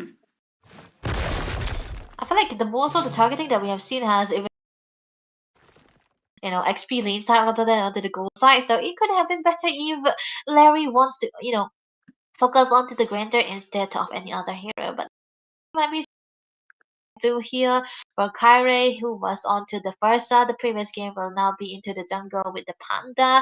With the first build of Immortal Essence, that's going to be a good clearance coming through for him, but one that's down the drain might eventually be hurting him. But it's still a Panda with a little bit of a goalie that he have in comparison to the Basha here, so it's still okay.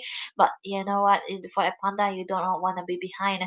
But the fact that Kenzie is without boots, he is gonna be building up the Zerkin so that he'll be able to have a better time in comparison to the Idrital, which he is racing against. I think it could be good if he directly went for the Hammer Fury Hammer and then the Sky Piercer. That's what usually the Grandeur does nowadays because it's too much of a tankiness to melt down into the Yes. Grandeur. That's why. Yeah. Yeah, you need a little bit of that penetration before you prioritize on that Sky Piercer, right? Yeah. So just go for the Fury Hammer and then the Sky Piercer altogether, and then you should be able to secure the kills right off the early. That is how people are doing as of now. But Angela, she does have low cooldown, but he's still going for more cooldown at this point. So I guess we can expect a lot of the hard guard spams from the side of chaos altogether. Apart from that, Irithel as well, still no boots, but she has the sprint onto his side. So wait. Yes. So it would still be better than having no boots altogether. She does have the mobility as well. Once she gets a level 4, right, heavy crossbow. So Yeah. altogether, the builds are not anything out of the ordinary. Lunox would be prioritizing on that anti-heal, the glowing one as well.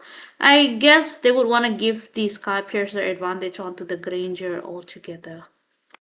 The thing is, I feel like Angela could rush onto the Flash of Oasis rather than the cooldown build because at this point the Angela into the early also have a low low cooldown onto the ultimate onto the hot guard, so you might want to need the a little bit of a seal through rather than the cooldown so that you'll be able to stay in the team fight as long as possible. But still, it's definitely gonna be no turn down at 50% when there is a 30%, so they have to be very careful right now.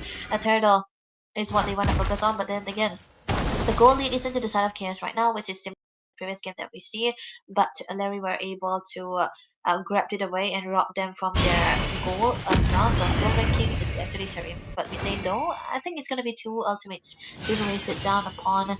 But still, Sarim and XP laner have the better goal in comparison to the other side. So Windwin able to have a better, goal lead rather than Kyrie. So that's something that they want to focus on because he will be able to get a level lead into the experience. Yeah, definitely. But wait, that was interesting enough. I saw a radiant armor coming in, but mid lane there might be a heavy spin for Win-Win to get pinned down, and the tech charge coming in onto the wall as well.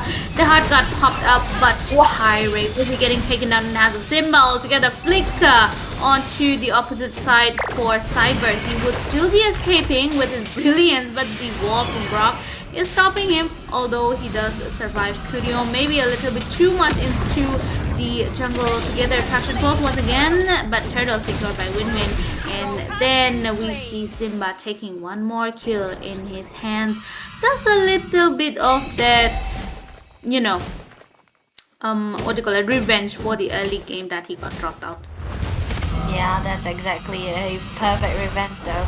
But yeah, amazingly well done here with the traction pulse, also with the Jonah as well, win-win with the retribution part 2. I think it's definitely going to be something that Larry will be able to do so. But the fact that, Kenzie was able to free fall to the top lane, this is something that you don't usually want to see onto the Granger. You want to imprison the Granger into the lane and give him, not give him a little, all the farms that he require, because a good stack onto the Capri Stone is definitely going to be good enough for damages to come through here. So Chaos, they have to pay for the Granger now because they have a lot of damages onto the other side. They have a lot of frontliners that they can play alongside Larry, alongside Kenshi. So that has to be their only win condition. But onto the bottom lane though, Sarim will be able to clear it out very easily in comparison to the back of the episode. So that's gonna be an okay part. Bot lane might be played away with the top lane. enemy turret. Red team turret has been destroyed. Just equal trades coming in from both the teams. Unlike the first game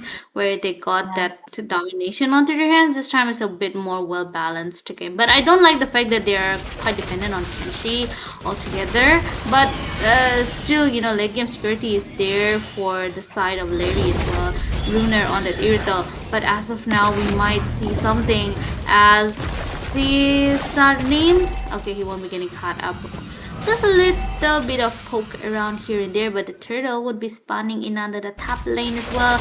Looking at the itemizations, 3 radiant armor. Oh my goodness, but Runar, look at that, he would be getting taken down in that fiber. Just all the way into between all the members of Larry, followed up by Brilliance to get away and a flicker, but Simba trying to go for Kenshi. Kenshi would be taking him down. As a response, Sarim will be falling as well. So 1-for-2 trade coming in, I believe, and still the map control is kind of in the hands of Larry because they are asserting the dominance altogether, but it might just be for Vayne because the turtle around, oh my goodness, that wall is just doing too much. But delaying the turtle is something that you should be doing as of now. Both the teams trying to find a foothold to start engaging.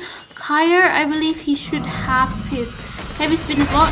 Okay, it's not there, but oh my goodness, turtle secured by Win-Win in the retribution battle. Kyer will be getting taken down, followed by Kylo and has a Runer. Another revenge, but look at that. The Cyber, he might just be too much overexcited to dive in. He would be taken down in the hands of Z. Dominated on the Kimi once again.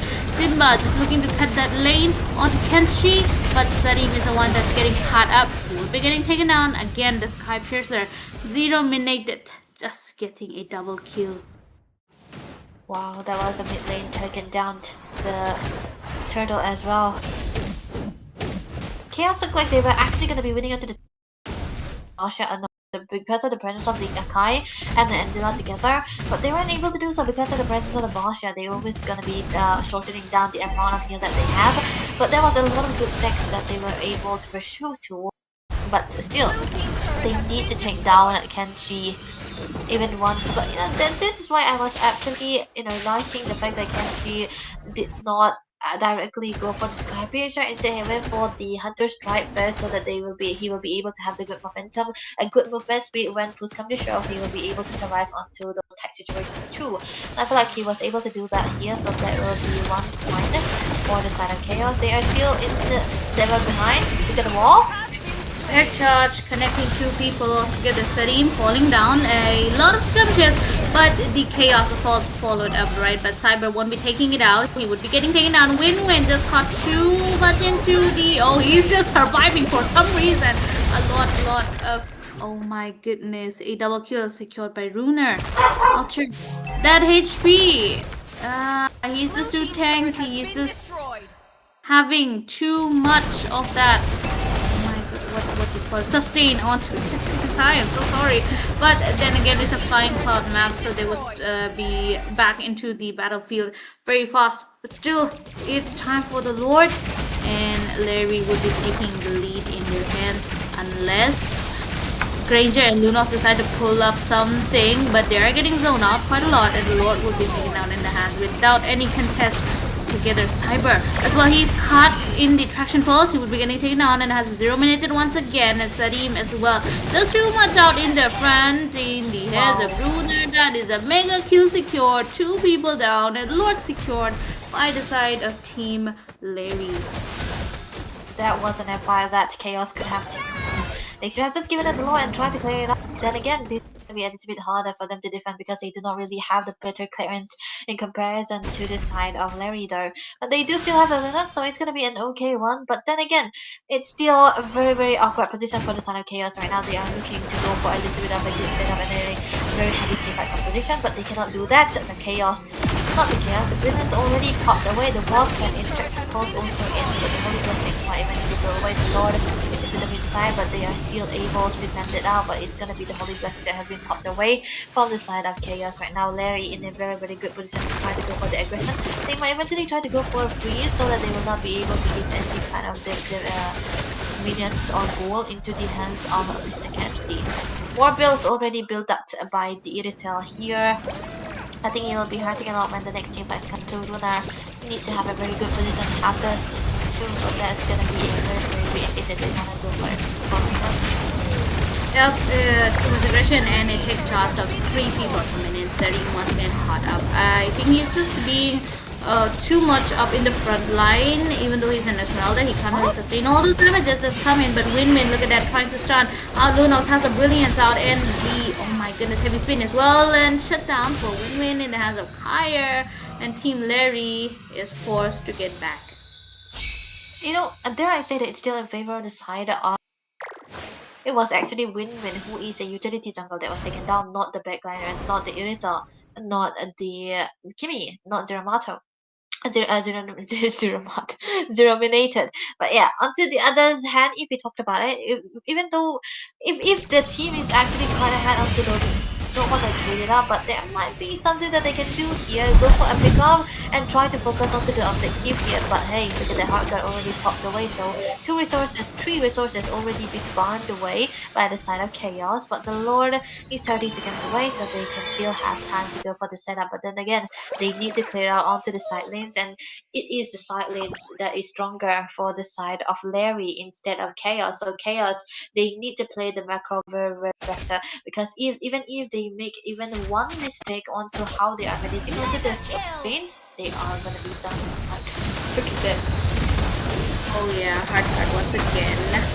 But I can get it. It's a cooldown build. So altogether, oh my goodness, one more tech charge, but Kenshin just caught between all those. He did have his flicker, but I guess he did not get to use it in time because of all of the stuns that was coming in towards them.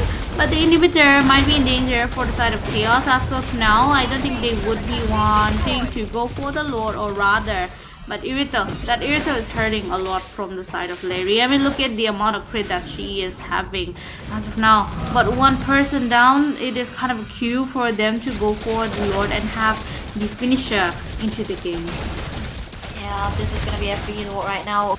Golf coming through from Simba, I would say, but still, damage taken, damage rank is definitely Salim. Yet again, this is the second time that he got the most damage dealt onto the Esmeralda. By the way, it's not gonna be Kenshi yet.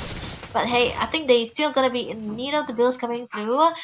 But onto the other side though, Simba, he got the Winter Crown. That means that he might eventually want to go for a good outplay maneuver, so that they will be able to waste everything out. Look at that, the Chaos already baited out just with the presence of the wall coming through from the Grok right now. The Lord is watching at the top lane. There might be a little bit of a ticket coming through. The inhibitors are what they want to focus on. I think leaving the Grog open was just too much for the side of Team Chaos to deal with as of now, because paired with the Kimi, it's just too much aggression onto their side, and the tech charge has been hitting way too much. But the Lord is in the base for the side of Chaos. Angela on that hard guard right on time, but will they be able to defend is the question. The Lord is still marking the base. Runer all the way onto the back line, but the Vengeance is kind of chipping off his HP as well, but Cyber would be getting taken down inside the Samba. And the base is one hit away. Lord, yep, definitely doing the finishing job. And Larry would be taking the game in a 2-0. That's a clean sweep that we are able to witness right now. Team Nepal, Larry, the cat, by the way, will be able to win it out with a clean sweep. A good job done by them. They are winning with the marksman. Both have a similar meta that are playing. They don't really care if it's a fighter into the goal side or is a marksman into the goal side. They're really gonna be making it work. Early games were actually, a little shaky, but they always make it work. Zeronimated will be the one who won the MVP right now, because this dude onto the Kimi got the 89% team fight participation. And I also blame it onto the Grok, man. Kareem, he was able to find a lot of spacing for Zero Animated. And this is what you want to do when you play with a Kimi, right? You want to play for her. You want her to be farmed up and get the damages done. You have the stacks onto the Sky Piercer and set for it too. Someone take Kimi away from Zero Minated, man. I think he's just too much, you know, comfort. That Timmy is Uh-huh. too much comfort for him. That 2 games he has been dominating both the games altogether. But yeah, as I said, the take charge from the Grog definitely helped him set up the battlefield as well, and the Irithel worked out to my wonders actually, because the game it did not go that much late, but she was able to get that farm onto her hands, and she was able to work it out all together, Runa. And win-win on that Baksha, yes, a lot of aggression coming in from the side. Something that a utility jungle should be doing, right? But yeah, I would say the Lunox did have a time to shine, but not much. Just since it not did not reach the level power spike mark for Lunox, I think they could have had it extended it a bit too late, but it would have been a bad news for the side of Chaos though, because Irto was already farmed. So, nonetheless, early was secured and the late was also secured from the side. I think most of the time we talk about an Angela, right? You want the Basha rather than the Akai. So I was actually worried that Chaos ran for the Akai instead of the Basha when the Basha is still completely open, because Basha is really a literal counter for the Angela already, and we can see how much of a factor that win-win was onto the Basha. The Angela couldn't really do anything about it, because with the Hardcore also, there's always a 30% chance who will be lessening down the amount of heals that they provided.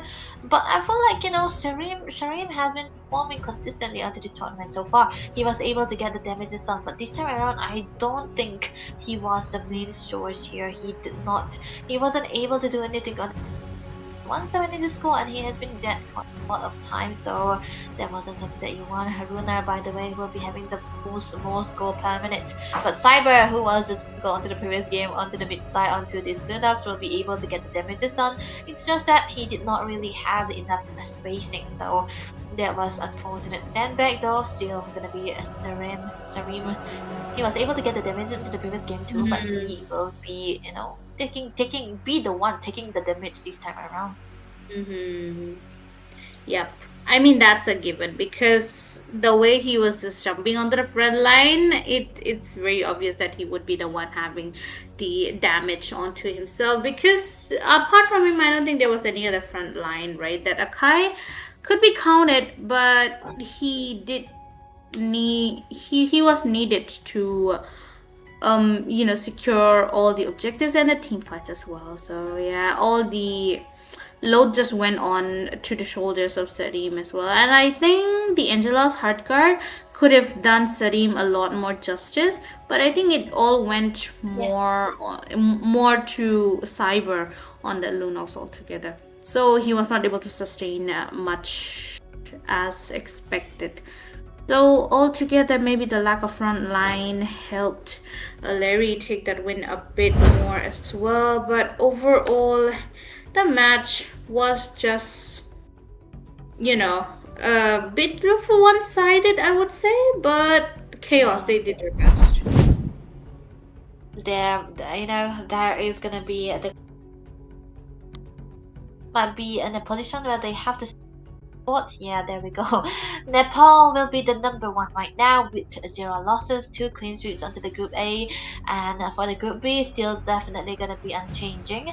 But onto the other hand, though, Chaos will be onto the bottom 2 because they lose out with a clean sweep, so that must be the opponent's side for the Secret Shrine and Larry as well. So Group A looks completely interesting, but on the other hand, Group B is more interesting because the top 2s that we have so far have equal amount of losses and wins, and the bottom 2 also have equal amount of win and losses. So this might eventually be equalizing out to the top 2, and middle side is definitely going to be a no say, but here I feel like it's definitely going to be important that all of the teams that we have seen so far need to have a clean sweep for Group A, more for Group A rather than Group B, because at this point, if Secret Shrine and Larry have this kind of run across the tournament, they will be unbeatable. But you know what, Zero? I think these 2 teams are the one I really want to see match each other, Larry and Secret Shrine.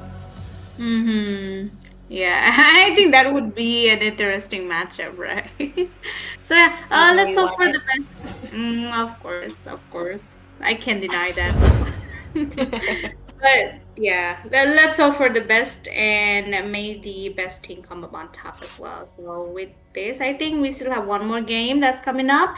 It's gonna be another best of three, but before that though, we should be taking a short break, right? Yep, we really have to. So it might be a long break, by the way, Long because the break. next Yeah, the game ended in 0. yeah, the game. Yeah, that was actually the game ended a little too early because it was a clean sweep. So Christian and Larry, I think they know what sweep is gonna be looking like.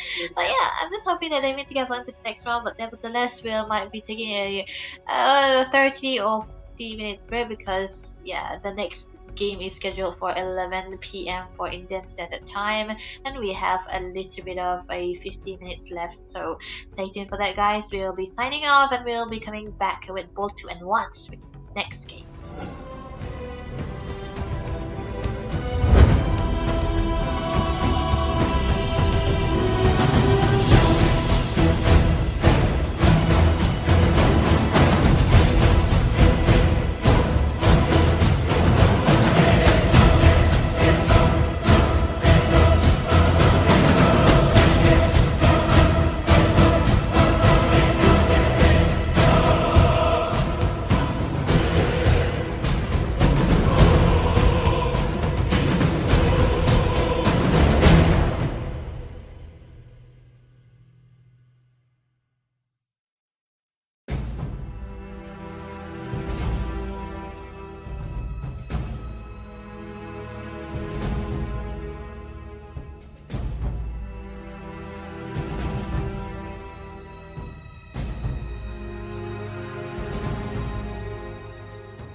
2 games.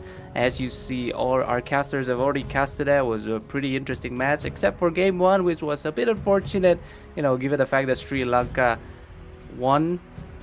I mean, lost the first match, but won the last one. Is a bit anticlimactic there. But anyways, we are joined by our one and only Apocalypse here, finally sharing this desk with me. How are you feeling today, man? What's up, man? I'm really shivering. It's really cold here. But I hope the games are so exciting and can warm me up, I'm excited for the third match of the day. We have Pakistan versus Nepal. I hope people from both of these countries are tuning in to our stream. Yep, hopefully. And then right now, we're going to be heading straight into the game. Is more, I think, because can't really waste time anymore. It's pretty late now, but it seems like caster name are still, I don't know. I guess I'm Zewo, you're Debbie, right? Anyways, Immortals on to the other side. I don't know if they won the coin toss or not, but this could differ based on how it actually is. But September 9 from Nepal, and then Immortals from Pakistan. Last Pakistan match, they lost a very staggering defeat against Nepal. But can their Pakistani brothers reclaim the throne for the Fallen Brothers? That's only a question now until we head into the drafting phase. But talking about Nepal, though, I think we actually got like good teams, especially even hitting the MSC. I think one of which was the For Miracle Esports. They went to the MSC. I forgot. They went to the MSC. Train to Kill. And then there was a player called Yahiko onto the jungle. He actually got Yahiko. Yeah, that guy. I think he was Nepal. Yeah, Nepalese. Yeah. Actually, very talented players from Nepal. So actually, the previous match also, Larry was actually dominating like crazy. So I'm having a lot of expectation for this team as well, because they actually look hella cool on their jerseys, onto like the loading faces. Yeah, that's about to mention. The Yahiko player's name is really familiar. Is it a player from Nepal who played for a different team on the world stage? What's that about? Yeah, it was MSC for Mobile Legends, and then it was a mashup of Indian players and the old Nepal players, right? So we actually got the Witch and Apex, which are like in the Indian orgs right now, Esports orgs right now, and they are playing in different teams. And yeah, they form a band together. They play the MSC, and then they kind of make a name. Especially Yahiko, he definitely made a name for himself. That's so familiar. I don't know for what. Right, man. Seems like we're starting in 2 minutes. After that, Yapology starts again, guys.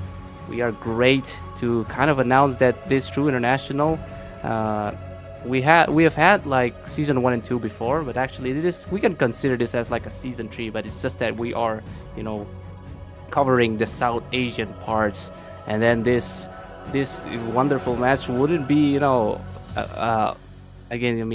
come to action without our 6 representative from Pakistan, Bangladesh, Bhutan, Nepal, Sri Lanka, and of course from India, right? And then our sponsors as well. That's going to be Vista Games that have been, allocating the diamonds for the players as well for the prize pool. But right now, I think the drafting wise going to be starting. What are your expectations for this current draft, Apocalypse?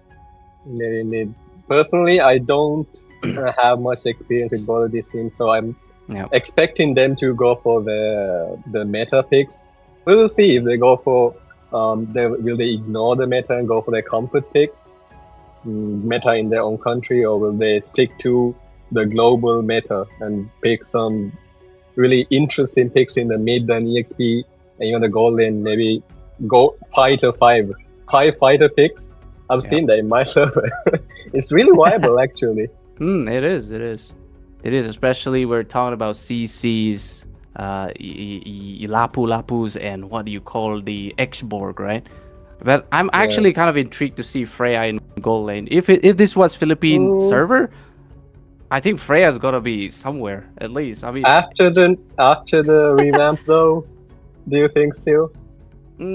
A bit meh, but I kind of like the dashes, honestly. The fact that you can get the sacred orbs from just doing literally nothing, but kind of lacking on the damage section now maybe. But she's basically a very motile hero. Like she has the dash, she has the leap of fate. So with the Valkyrie's descent as well is also a dash now. So That's pretty very light. true. But it's still kind of lacking on the attack speed she used to have before the Yeah. revamp. Oh yeah, That's- you're true.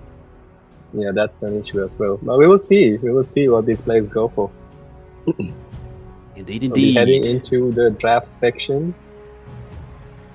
Let the draft then begin. But other than that, Immortals. Hoping they're gonna choose either they're gonna get the first pick or the second pick. I think server-wise matters because, I mean, come on, there's a lot of servers, especially in South Asia right now. Some teams like to use the Indian server sometimes. You get better ping there. But other than that, we'll see how it goes. September 9 as Nepal and Immortals as Pakistan. We know. Both, what do you think are really high priority picks are for these two teams? Of course, you know these players better than me. What do you think they will get as the first pick? I think the Immortals have first pick.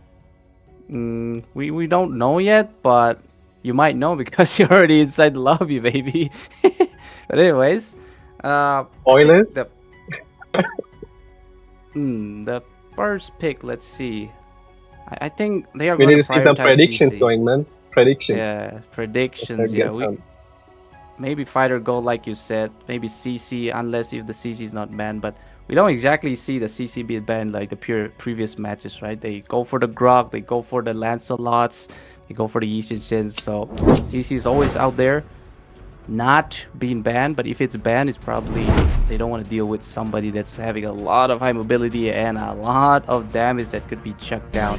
Look at our 6 representative. That's the logos. But okay, Queen of Ruin, Alice, first pick on the side of Chaos. Actually, wait, not Chaos.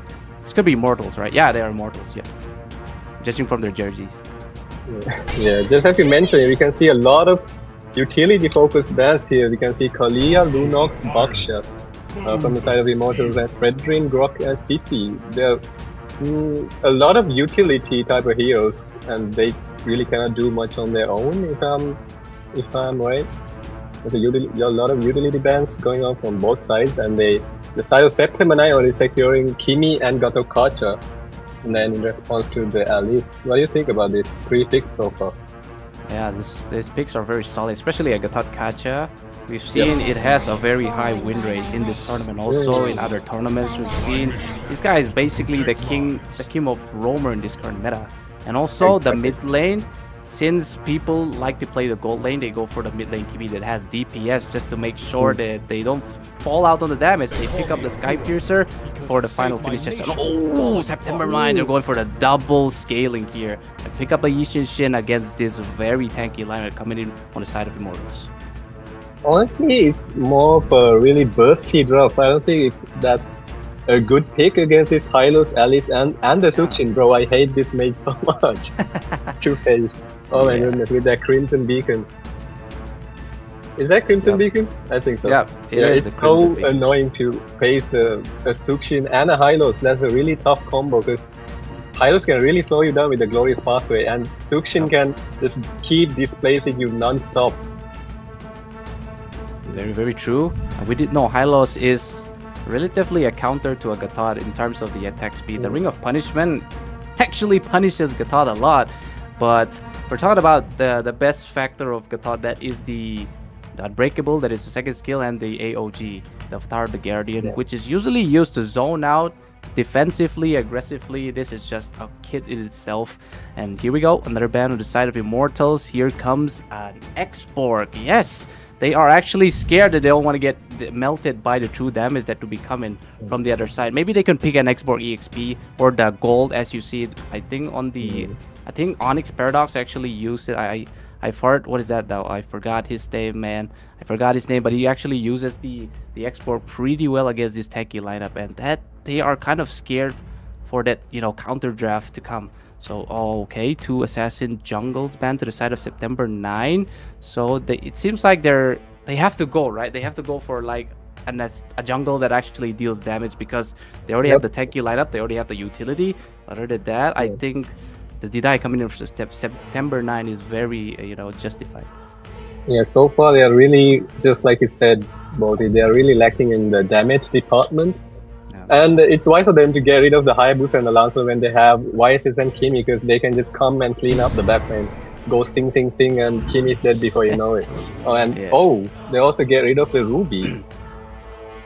Ruby get rid of? I mean, it's some predictions. What do you think they will go for as the jungler? Do you think Suyu is a viable pick here, like you said earlier? If you have the lore accurate kind of ish, against Immortals, because Suyu is favored by the Immortal ones, they could pick it if they want to make their name shine, But shiny. The side of September 9 already have three heroes with magic damage, and Suyu is really squishy against magic dealing heroes after the nerf. Yeah, that's very I don't think it's a good pick here. Joy is still an option. Memeing. Yeah, Joyce can be, but I mean, I don't like a Joy against a Gatot Kacha because the unbreakable, man. Never mind. Yo, W prediction, It's coming, man. It's coming here. Let's go. But also, this carry pick, it's alright. I guess it's alright. Yeah. I think it's more of a, you do not want to give the carry to the enemy side because you have such a tanky lineup. I think it's a respect pick, not most of offensive pick. They don't want to give it to the enemy side. I think that's what they did here. Yeah, but we did say that carry is going to be very good against an Uranus as well, right? Mm-hmm. The only I think marksman they kind of melted down, but gold lane Bane in this. Bane gold lane. That nerf kind of hit Bane, but this one I don't know, man. If they're gonna make no, man, there's no nerf. I can confidently tell you that Hawk 2 was gonna keep coming non-stop and just keep one-shotting this. Oh, the carry gotta watch out, man. The carry is in trouble with the deadly catch and the spitting all over. Yeah, spitting. Yeah, now that you mention it, but the thing about that is he needs to scale with the items. He needs the item first before he can really start dealing. That's true, damage. And also he's lacking mobility. That's one of those heroes with less mobility. He would pick the flicker, of course, if you want to do the flicker tricks, right? You just press your deadly catch, you flick in the direct without aiming the flicker. If you just press the flicker, you go flicker with the deadly catch straight away to the enemy face. It's like an element of surprise. You can burst them down easily with AL Spit. And there we go. Immortals and September 9, both of this, I guess it's like an okay drive from both sides. Both of them are, like denying themselves the draft. But what is your favorite draft over here? Man, honestly, I prefer, because I like to play aggressive, I prefer the side of September 9, man, if I'm being honest. Because I like that Gato Snowball, and just like that, we're heading into the Land of Dawn. It's the third match of day 2. It's September 9 versus Immortals. Yeah, head forward, man, W production. I need to mention it. It looks like W production, man. Only available in SAGA, ain't that right? Both of the teams only farming. Actually, Suyu going for the red, hoping that he could go and invade the gold as soon as possible. Also justified way, but there's also the turtle that's going to be spawning in the bot side, right? So, where do you think the jungle pathing is going to go? Obviously, the YSS clears much faster than the Suyu. Ooh, just like we can see, he already securing the litho and also going for the green creep, right? He's taking a longer rotation to the top lane.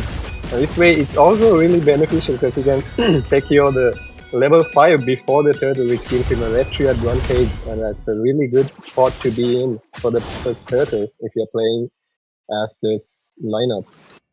Yeah. I don't exactly like this, Master Assassin coming from a carry, because the bait is going to keep the distance, right? And then the only way, I would say the activation point of the Master Assassin is like very small. So I don't know if he can, abuse that damage increase when he's fighting alone. But Lantern Flare coming in, following up to the Gatot Kacha. It's like the Gatot is going to be punished a bit, but yep, the Suyu damage falls off a bit too much now. They will not be going for a gank on the top. Oh, just as we can see some poke happening on the top lane onto the Bane. He seems to be struggling, but he can easily heal up with the skill too. You can see both junglers safely rotating to the bot side for the turtle. Uranus taking the bit of damage, but he can easily heal up. Man, it's the unkillable healing menaces in the bot lane in the duo. It's the sexy Alice versus Alice. Okay, the S-word coming up. Pretty bold, but it's the letter. Yeah, I gotta say it. The limb here, man. It's gonna be the current tone of the rune with the Crimson Beacon just to force out everybody here. But Sandesh will be the one to get first blooded. But that is gonna be Tennyson, I think, getting the first blood. And also, this could be a Turtle Skirmish, but here comes the Deadly Catch. The fourth flicker all towards the bait as well. But Omega Flow, not too much tanky, would be the sexy one to get the kill. But everyone is going for the turtle. This would be a free turtle soup for the side of the Universe. And that's already a 2-war start for the side of Immortals.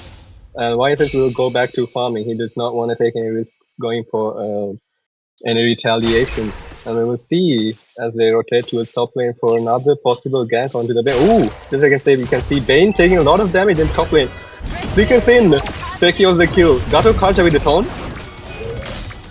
Second, actually. What's a replay, man? But oh, on the top side though, Tennyson is in trouble. Finally, the idol is shut down by the pulsing beast of Lilium. But also Serap coming in with the mounted chakra here. The AOG goes here. The flicker comes in from Crimson to evade, but the Rage does not evade the AOG as Serap gets the securing kill. And that is going to be 2 for the side of September 9. Yes, and just like we can still see the Uranus and the Alice dueling it out in the bot lane with no issues. We can see Uranus rotating to the mid lane for some supply. Ooh! Look at that damage, man! The Master Assassin is really doing miracles here. Yeah, that is the part where you could utilize the Master Assassin. If you can close the gaps, you can, you know, exploit the damage. But onto the bot side here, these two have been regenerating, sucking each other off, but it's just gonna be Serap there joining the fray. But for now, nothing much gonna happen. The turtle will be spawning in like 35 seconds or so. But Sandesh has to keep, you know, an eye on the bushes because he's going for the unbreakable, taunting Rage a bit. But this turtle fight could determine who is gonna get the better trade sooner or later. They will have to contest for the second turtle, because if they get 2 turtles, that's going to be a huge lead for the side of Immortals, and that will be a really good set for them to start a snowball with this comp. With the Sukshin, it's really going to be difficult with 2 kills on his pocket already. So we will see what they will do. Yep, turtle skirmish has begun. Omega Flow just nibbling the height of the turtles. But just now Rage comes in with a Ring of Punishment, try to punish Shandeep here. Also Tennyson's starting to pick up some people, but that's not gonna be enough as, you know, Heian now, or the Suyu, I'm just gonna call it. That's a bit hard to pronounce. But Rage also in trouble. Mounted Chakra the backside coming here to give the vision for now. But the jungler of the Suyu is in trouble, definitely. Just Crimson Beacon on the backside. The Golden Carpet also seen relate to ways, but Immortals will be the one to get the turtle, and Serap is looking in trouble. But that last Lantern Flare picks up Serap and drops him down to his very death. And more is coming in as Omega Flow going for the chase. And yes, he takes Tennyson down. And also can take another one if he goes in a bit too deep there. But oh, on the other side, Suyu just going to be killing him. Yes, it's a double on the bot side. Oh man. Oh my goodness. Look at the replay here. Man, what a team fight. Both teams are taking really decisive team fights here. And look at Uranus. Look how he just goes inside the turret. Just Uranus doing Uranus things. Oh, Sui also securing a kill in the mid lane. I think we missed that. We definitely missed that, I guess. But Crimson already farmed them a bit. And they already take out the top and the mid inhibitor. Or wait, is it the mid? No, yeah, it's the top inhibitor. Not the top inhibitor, look at the carry. First. But the carry is going to be the one to kind of melt things out. Going to go with the Speedy Light Wheel session. But the Traction Pulse, not too much, because no follow-up comes after the traction hits the epicenter. But on the bot side, we see a land swap already on both of the teams. This is going to prove a very good way, you know, safe farming for the carry, because the carry can kind of win out on the Uranus if he has the Speedy Light. That's very true. They already secured the first star from the top side, so it's wise decision of them to put carry on the bot lane so she can farm under turret really safely. We can already see the Uranus doing Uranus things, just baiting out all the skills from the enemy side, from the side of Immortal, and just healing back up to full HP with no problem. There we go. Some one being done on the bot side. Another tier 1 down on bot. But Omega, though, he wants some of that carry. But Crimson, on the other hand, AOD is going to be dropping in on the bot side. And Crimson just takes the traction pulse, but that's going to miss again. This guy's been dodging. That guy has some legs. Man, has some serious luck in this match, man. That dodge, he escaped by a hair, I can say. So look at mid lane. Again, Sandesh is looking in quite of a trouble, has to force out the Revitalize as well, so no utility once more decided September 9. The Lord's gonna be spawning in still very many seconds, but other than that, mid lane could be a bit of a pickle on both of the teams, but Sandesh is just getting picked up left to right, but here comes the initiation, the rage just going in, but Sandesh once again, he's gonna live to see another day. Here comes the Deadly Cat's gonna be missing out, and then here comes the Throne of Ruin with a double flicker and flow. It did hit towards 3 members, but it's not enough. Oh no! Alex almost dying there, but it's gonna be another pickup coming in as Crimson gets there. 3 hits, and that is gonna be 1 kill to the side of Immortal One. They get a better trade out of that. Oh man, oh man. The side of Immortals, their draft is really strong, bro. You can see how the Sukshin is doing so much work as a utility for the side of the Immortals, just picking up and just zoning out the side of the enemies. You do not want to get close to when the enemy has Sukshin, because you can just keep picking you up and putting you down and keep displacing you, and you cannot do much against this Sukshin. Yeah, that's very, very true, but once again, still a Jushin play by Tennyson here, but Mountain Shocker going to be coming up. Rage is kind of in trouble, still is the Mountain Shocker coming in from Seraph. But other than that, it's gonna be, they're looking for this tier 1 on the mid side, but I don't know if they can get it because they still have a bit of, you know, a fortification that they have to go through. But looking at the items, well, what are your guess? Already a Sky Piercer on the Kimmy. I mean, the Skybase is a must, right? Because you need to scale into the late game and you need to secure those kills with the full passive, so you can just keep trading down the tanky side of Immortals. Especially that Sukshin and Hylo's frontline. You need the Kimi with the Sky Piercer, so you can easily shred them down and create the opportunities for the YSS to go and pick the scraps up, do the cleanup duty. Yeah, very, very true. But it seems like another picking up session from Tennyson. Sandesh in trouble, has to force out the AOG evasively. And also Rage shocking in a lot of damage coming in from the Enhanced Pulse from Slilim. But him as well just going to be using the Flowing Blood to kind of reposition himself. But look at Tennyson doing all the work again. It's just going to be the matter of fact that how much Butterfly can he stacks to stop this, you know, impending Rage coming in from September 9. But this is a Lord Dance indeed, but against a Lord with that deals like true damage or HP based damage, not a very good Lord Dance for this type of meta. Okay, Crimson! Okay! The kill.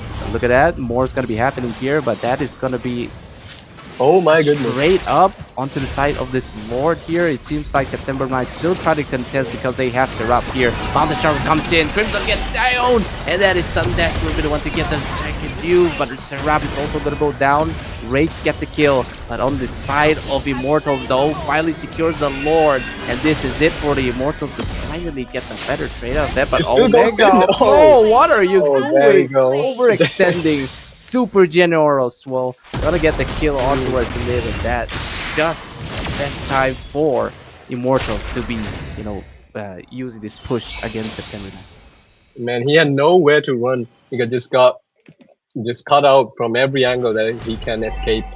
You can look at the replay here, take a look. Just Suyu focusing on the Lord, securing it, and I think the Uranus tried to steal it.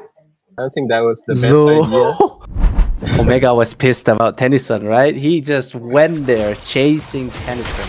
But unfortunately, Tennyson has all the utility at his disposal to stop the Omega from flowing. All right. Yeah, that's a good idea, but then again, it's a Sukshin we're talking about here. Do you really wanna chase down a Sukshin? Ooh, in my case, Sandesh is in trouble. ALG to escape or evade death once again. Omega Flow in the midst of it. Gotta be the one to soak out a lot of damage, but the Jushin Tennyson is being an absolute menace to the side of September 9. Tier 2 being cracked. Another tier 2 on the top side as well. 2 tier 2s down already to the side of September 9 as they kind of, makes the best out of that Lord. Exactly, indeed. They got 2 towers in with their first load. I think that's a really good trade, and we can already see the carry getting the third turret. Has been That's 3 turrets with just 1 load. That's a really good trade for the side of Immortals. They're already setting up for a massive snowball in the late game. I can see they're really stopping. There's 2 scaling heroes on the side of September 9 from scaling up to their really hurtful potential to dish out that unbearable damage. As you can see, the gold difference that's starting to ramp up. Immortals. Am I lying to me, or did I just see YSS picking up a magic item? I don't know. Maybe we could check with something magic. No, I guess we're just tripping. I think. Oh, yeah, I guess we're tripping, man. That was the Kimi. Right.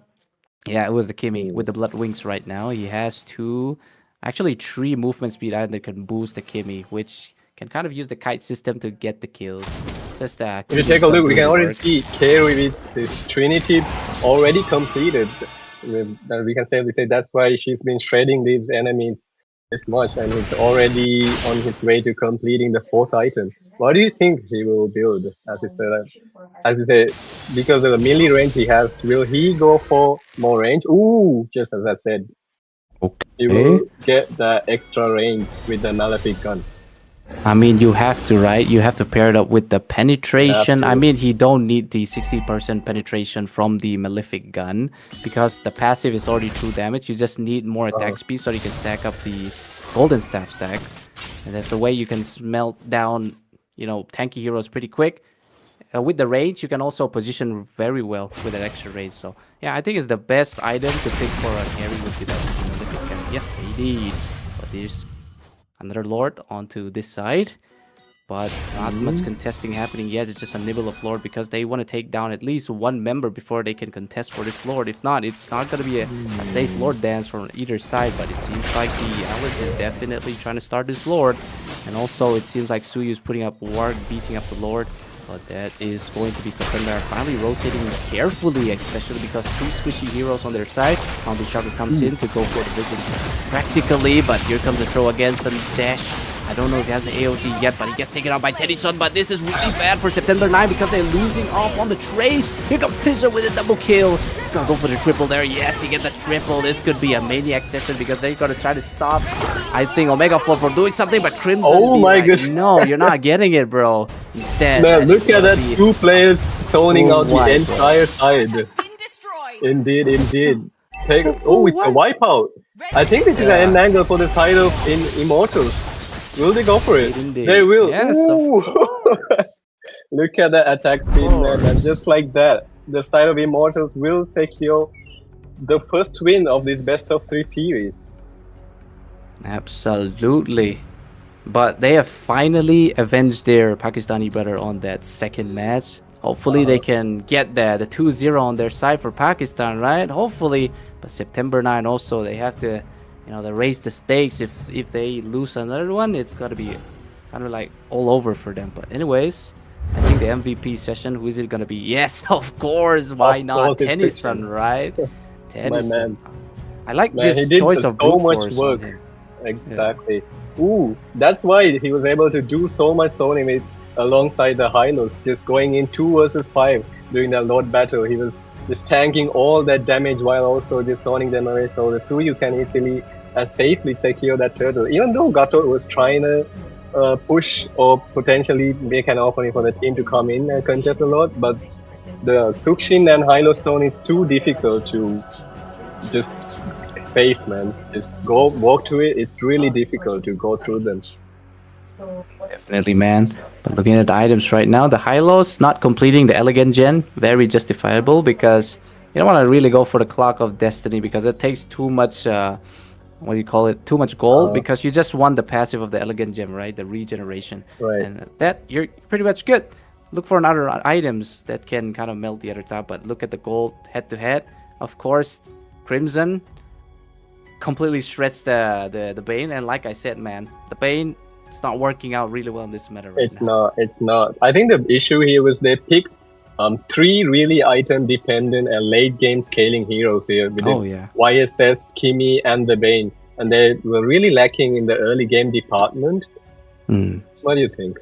Yeah, definitely. Like the scaling. Yep, they kind of wait for late game. I mean, they did get to the 15-minute mark, but they are not completing their items like that. Yishijin not completing the BOD. It's kind of a very useful item if you want to shred people down. But look at this. Another 2-3-1 from Lilim though. Lilim also didn't actually get enough damage because they already have the bars going for the DPS also. I mean, you have the Yishin, so why go for another DPS, am I right? Exactly.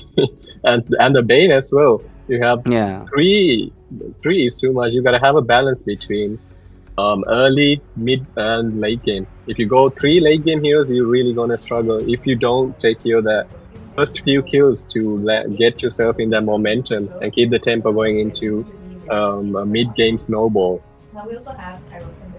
Indeed. Omega Flow though on the other hand. Bit too aggressive, I would say, but I mean we're supposed to be playing Uranus as aggressive, but not too aggressive a point where you get toyed by a Zushin. Yes. There we go. 4 of the very, very praisable players being up here, and the Suyu also working out for them. The Suyu was basically used as like an objective grabber, right? Barely see the Suyu doing too much, but the farming session was crazy.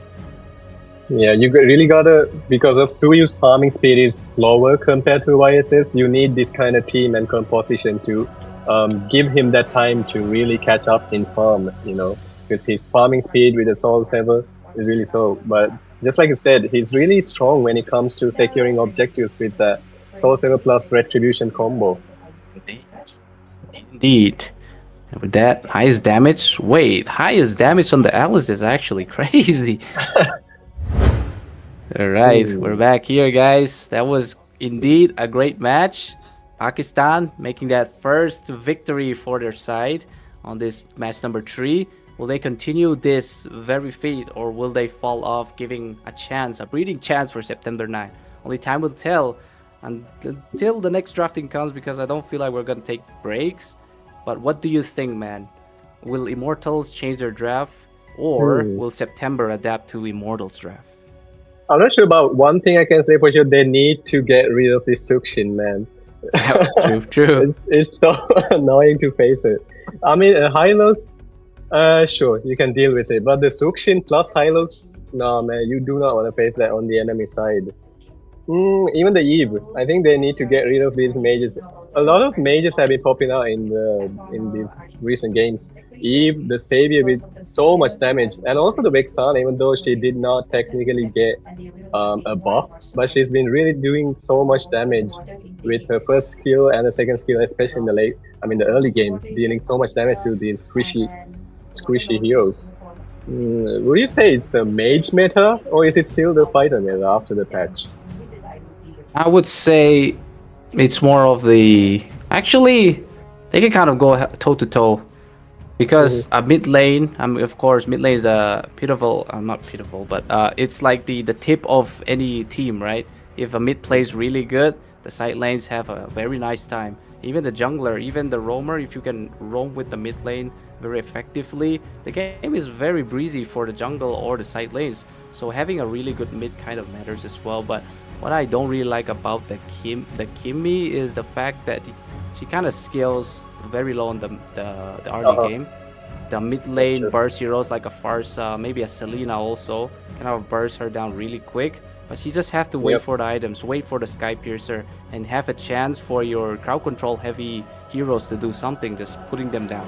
And then after that, it's smooth sailing. But then again, if you're gonna go like we said, for the Trinity to scale up in the late game, that's not how you do too much, man. It's too much. I mean, when you're playing a carry, you need to do funneling, like funnel all the gold into one hero, so that all of them can tank the damage, and the one DPS can just do the cleanup duty and just do all the show off. Honestly, I miss the meta where junglers and gold laners had a chance to shine with all those crazy plays. It's been really prolonged team fights. I prefer burst. Just go sing, kill someone, get out. I Very prefer true. flashy over really prolonged team fights. It honestly looks like Hogwarts. Just Oh, magic yeah. damage going dish out from left and right, just so so far away while the tanks do their work doing the front line. Yeah. Flashy plays, bursty damage.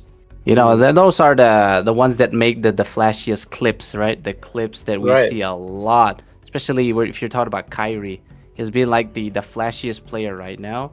But other than that, consistency, I would say it's still the GOAT, Carl TZ. That guy's basically the faker of Yeah. MLBB. Bro earned it. Call TC Yeah. earned it, man. You cannot debate it. It's no debate. Man, these players, assassin main junglers, I've been really having a hard time gathering those clips for their channels and stuff because they're being forced to play those utility junglers like Fedrin, Berkshire, and really letting the mage and the side laner shine in front of them. Man, as a jungler myself, it's really not fun. Very true. Jungler getting invade like is the painfulest thing, especially when your teammate are not cooperating. They go babysit the gold lane. It's so painful. Exactly. If a jungler loses, you lose the first objective. If you lose the first objective, that is 90% of the time you lose the second, and that just, man, GG's at that point, if I'm being honest. Yeah, the flow being ruined is just something else. But I guess we're starting to draft in a matter of seconds now. Actually very excited on how Immortals are gonna tackle this. Actually rooting for a 2-0 at this point. We will see. Honestly, just like I said, September 9 must get rid of restriction, and we are heading into the drafting in 3 seconds. We'll see what their bans and picks will be. I need some predictions going on, man. What do you think the first pick will be? Let's go with the bans first. It's gonna be September 9th, getting the first pick now. Of course, their problem was, like you said, it was a Jushin. Yes, they would get rid of the Jushin, right? Instantly. And then if they want to go for the respect, or maybe they can pick something that can counter the Jushin, but it's gonna take like 2 heroes at max. So I don't know if they want to risk it all on that, but instead going for the ban is way safer, like you said. But right now, I How think can you counter a Sukshin exactly? Either you need to instantly burst her down, but then again she can use Purify and get out, and with that Crimson Beacon you also get a massive shield. You can just keep being annoying all over the map. How can you exactly counter a Sukshin, would you say? Yeah, like I said, 2 heroes would be needed, right, to counter one. And that is exactly like a very worst way to kind of go for a draft, because you won one hero to counter multiple heroes. That's how drafting also goes. So CC is banned this time. Immortals on the side of course, they would not want to give the Queen of Ruins there, so they're banning it this time around, because first pick Alice could happen on the side of September 9. But what do we see in the second? Still, it's gonna be a Grok, especially on Flying Clouds. I don't know. I think Flying Clouds is basically the best for side laners because you can rotate really quick if you like recall back. What do you think? The Grok ban, I've been seeing that happening a lot in this entire tournament. They're showing a lot of respect to this Grok pick and the CC as well. We can see Lunox getting banned out. They're still not respecting the Sukshin pick. That's really interesting to see. Maybe they think they can deal with it with 2 picks, just like you said. Maybe that's their plan. Or they go could for a double engage. Or they could go. They could take it for themselves, basically, if they don't want to deal it. Instead, they let the other guys deal with it. But this third ban, we'll see. They are kind of hesitating, as you see. It's not getting updated very quick. So thoughts about this. But the first pick, I think it definitely would be something that is very tanky for the side of September 9. I think just like you said, they might go for, if you did it weekend 2, and go for the Sukshin as the first pick, because they have that in their hand. Oh! No! Denied! Denied! First pick. Thank you. Go. Gatot is also getting banned out. That's a really good ban. Yep. Because he can really be annoying to deal with. Fight For the first ultimate pick, we see a Hilda. Hilda Pryor? First The pick. Pryor though. This is not dangerous grass, so having Right, that that's what I'm Hilda, I don't know, but they're taking their chances. It's maybe could be a comfort pick or any one of the EXPs, but the fact that they don't pick a Hilda on like the RDL phase, of course, it's very tanky. They wouldn't go for that, but oh, something to counter the Hilda. That's the Esmeralda. But then again, the Hilda pick as the first pick, especially when all the junglers are left open, it prohibits, in a way, from the enemy team from going for an assassin jungle. Is that a backshare jungle or a backshare roam? I'm not exactly sure. I think it'll be a backshare jungle because I haven't been seeing a backshare roam in quite a bit, especially in this current meta. You need somebody to farm, and this. I would say, in terms of securing the red tree, it's very easy for like tankier heroes to stay there to just go in and just press the red tree. Kind of like a gamble for assassin players. But anyways, what will September 9? Fredrin open though. That's an option for September 9. Yeah. What do you think the 2 picks for the side of September 9 will be for this second phase? They could go for. Oh wait, a CC's bad. Oh, I'm trying to say a CC. okay. Oh yes, Okay. yes, we completely forget about this. Yes, we did. That's the best pick here actually against the Baksha and the Esmeralda. With the Vorax passive and Explore the skill set, you can just keep shredding them down with that true damage. And they also go for the Kimi. That's okay so far with Xborg and the Hilda. Or you can just stay in the back, do your thing. How would the Immortals respond to this? They can still go for an assassin jungle and let the Baksha take the roam. Yeah. When they have this Kimi picked already for the side of September 9. I'm thinking Hayabusa would struggle against the Hilda. So maybe Lancelot, YSS is still an option. Those 3 are the top picks in the jungle in the assassin section right now. Yeah. Or they could go for another mid because they know Kimi. Oh, there we go. Oh, Farsa. Finally, I was thinking about a Farsa because I haven't been yelling feathered airstrikes, but yep, we're gonna be yelling feathered airstrikes right here. But actually very good against a Kimi because a Kimi can get caught very easily with a feathered airstrike if she does not have, a very fast flicker or maybe a purify.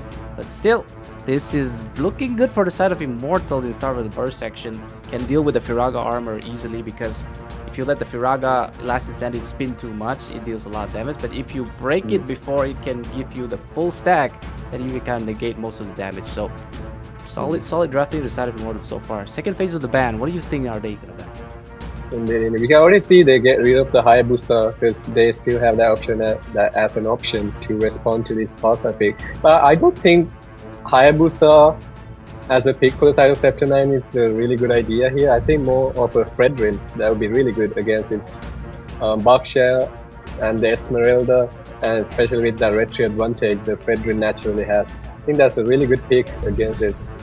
Oh, they get rid of Fanny. Is that a respect ban? They get rid of the Fanny.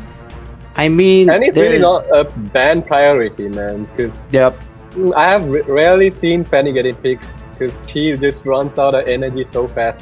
Unless you're like top global and you know exactly how to micro her so well, it's really difficult to play this assassin in this current meta. Especially with those really tanky picks, you cannot just go in, get a kill and get out. Man, I don't think Fanny ban was really necessary. If they went for a Fredrin ban, that would have been more beneficial for them. Yeah, might as well. But this Moskov ban on the side of September 9, still can't scratch it out of my head because we have not seen Moskov in forever at this point. And I don't think a Moskov would actually be shredding the backline of September 9 with this. But Hylos pick on the side of Immortals. They love the Hylos pick. It's a very prio pick for them. This is a very tanky lineup tree. I think they're going for a gold lane marksman right now. I think so. I think the reason for the Moscow ban is they're going for a more of a UBE strat, so if they can all 5 stick together and shred this, because they have Esme, Baksha, and a Farsa, which means they are going to be all together. So if they go for Moscow as the goal lane, while they're fighting, Moscow can just take all the turrets from the opposite lane. And when at the time they respond to them, he can already come back with the SOD. And you will have a 4 versus 5 situation wherever the fight is happening, maybe at the Lord Pit. Yeah, that's very true. But again, September 9, using Immortal pick this time. They're going for the Shreddy. It's going to be the carry. And also the Yuzhong pick also kind of... Wait, this is a Hilda roam now, right? Yeah, it is a Hilda roam. Yeah, it is. It is a Hilda roam. So, invasion-wise, I don't know about invading a Bakshi on the early game. If you're going to be... No. Yeah, so... You don't, This is... you don't want to do that. Kind of... I'm a bit twisted now in this drafting, but yes, what will Immortal respond to a carry? There is... I wouldn't want to say a Clint, but... Experience no. the euphony. Oh, wait, yes! Granger! Of course! Of course it's Granger. How can we forget? That is the best pick here. Man, you can just, with the Death Solar, you can just stay in your base and hit them at the Lord Pit. The range is too far, man. It's a problem. But then again, with the YSS, I mean the Yuzong, you can just go and dive into the Farsa and the Granger, but they also have that cover with the Hylos, Baksha and Esmeralda. We'll see, it's going to be a skill matchup. And the Hilda pick, I think he can really... I don't like the first pick Hilda. Man, I'm doubting it. The only part where I'm not doubting the Hilda is when the Feather Airstrike comes, it's only up to Hilda to, disrupt it. Same with Yuzong as well, but Hilda would be there to always aim for the squishy ones, right? Which is going to be that Farsa. So I think that, in a way, only Hilda would work only against the Farsa here. That's very true. As I said, it's going to be a skill matchup. And just like that, we're heading to the Land of Dawn. It's game 2, day 2, and the match 3 of day 2. We'll see if it will be a clean... what do you think? Will it be the clean wipe? Or will the enemy team make a comeback? If September 9 drag this to late game, they have the late game advantage. They have Lilim and they have super Gene Cutie or Jenny Cutie. I think it's gonna go for Jenny Cutie side. But anyways, yes, like I said, late game is gonna be on the side of September 9. But Immortal, if they can get the snowball factor with the Farsa here, they could do something. Talking about the late game, it's really balanced for the bottom teams, but the only hero I'm doubting is the Hilda scaling into the late game. Because the Hilda tends to fall off in the late game, but then again, they already have a Kimi and a carry, so they're not really lacking in that damage department. We'll see. Nothing much happening so far. They're taking it slow compared to the first game. It's really calculated, really slow. All upgrade is secured. On top side though, babysitting happening again. Finally back to the previous meta. Oh, here comes almost a Kyrie Kumar trying to do in the bush. Anyways, right now it's Serab though. The drive-by Serab on the jungle. Very good against and Bakshia roam, as you can see. But like I said, Sandesh doing a very good job at giving vision. Like, this is the best way you can use a roamer Hilda. The fact that her mobility is actually very high. But on the bot side though, it seems like a tickle happening. This is gonna be at the first turtle skirmish for this game number 2 of this match number 3. But here comes the Lin, just dishing out a lot of damage all towards Rage now. But it seems like the Bakshia will not, or will he actually get that retribution? But yes, indeed, he gets it and he dips out straight. That's how gangsters are born. You walk in, you take, you leave. And that is gonna be the first turtle for the side of Esports House. Here comes more. They're still going in. Canister. But there's going to be Omega Flow, almost dying. But instead, it's going to be the first one coming in with the trade. The turtle for 2 trade. I don't know about that. Man, why did they go back in? Why? They could have just retreated with that turtle win. Man, why did they go back in?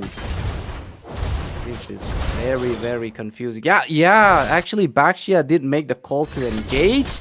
But look at what happened here. Absolute slaughtering. The win turned into a loss at the end because the side of September 9 got 2 kills with the re-engage done by Baksha. So I don't think that was a good trade for the side of Immortals. Man, but if they secured the turtle and they got the 2 kills, or maybe they didn't get the 2 kills and just stayed 0-0, and just backed out. That would be a better trade for the side of Immortals. Look at that. I think Lilium only got the Sky Piercer because of that very fight. That's a very early on Sky Piercer coming up, so fast, they might man. have to watch out for this because this guy's gonna be wrapping up kills very time soon. That's so fast. Really, really, both teams we can say they're really playing calculated and really safe because none of them wants to give game 2 that easily, you know. But when you pick the Hilda, I expect them to play a bit more aggressive, but then again, the side of Immortals have that really tanky lineup, so the Hilda cannot do Hilda things and just go poking in and using those ultimates to poke down the squishies. Yeah, they did actually made a very good call on the first one. They were able to get 2 kills there, but if they can keep that up, it's going to be a smooth sailing for September 9. A possible comeback, what do you call it? A 3-game session in this match number 3. But this turtle spawns again. This is going to be the second turtle. Lilium starts it. And we're seeing Crimson coming in, giving a bit of vision as a gold laner. And of course, out those Sonatas. Here comes the Predator airstrike at the same time. Sarap would want to secure the retribution this time. Gets the turtle. Rage is going to fall to the hands of Lilium this time. He's going to start getting the Sky Piercer stacks a very good way if you want to snowball with a Killy. And look at that, September 9 this time around.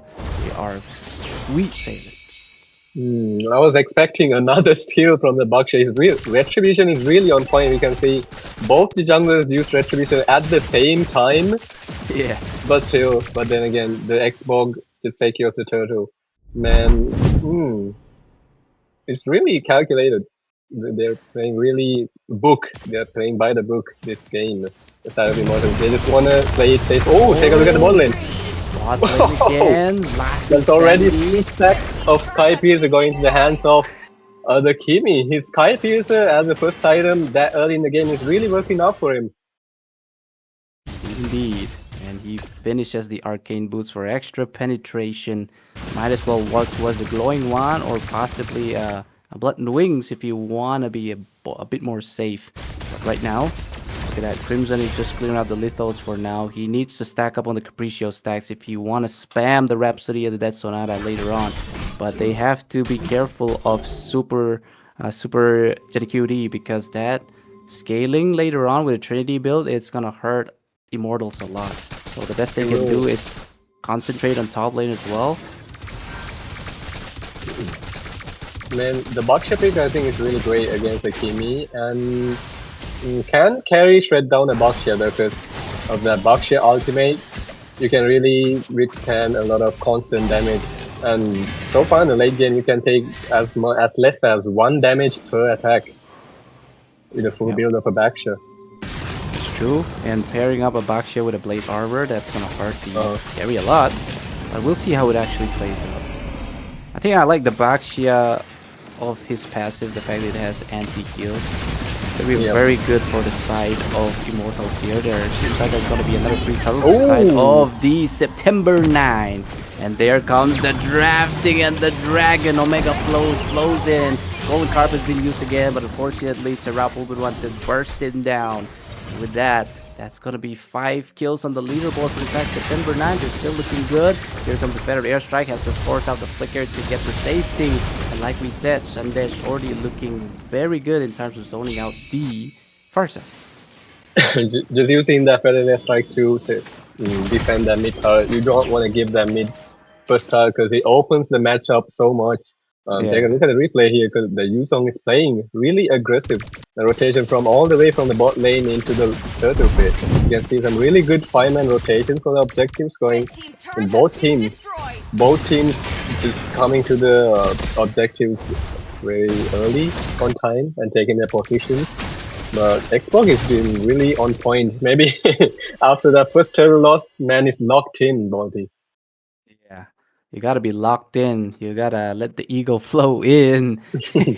The rivalry, ain't that right? But yes, they also need to get the win for their Nepali brothers because they have already, the brother have already set the competition. The little brother has to keep up. But right now, some stoats are happening. We're on to the 8-minute mark of here. The Lords will be spawning in like 30 seconds now. But both the teams are still looking for an opening where they can go for the pickoffs. It's a really defining lead on the side of September 9 so far. It's a 5-0.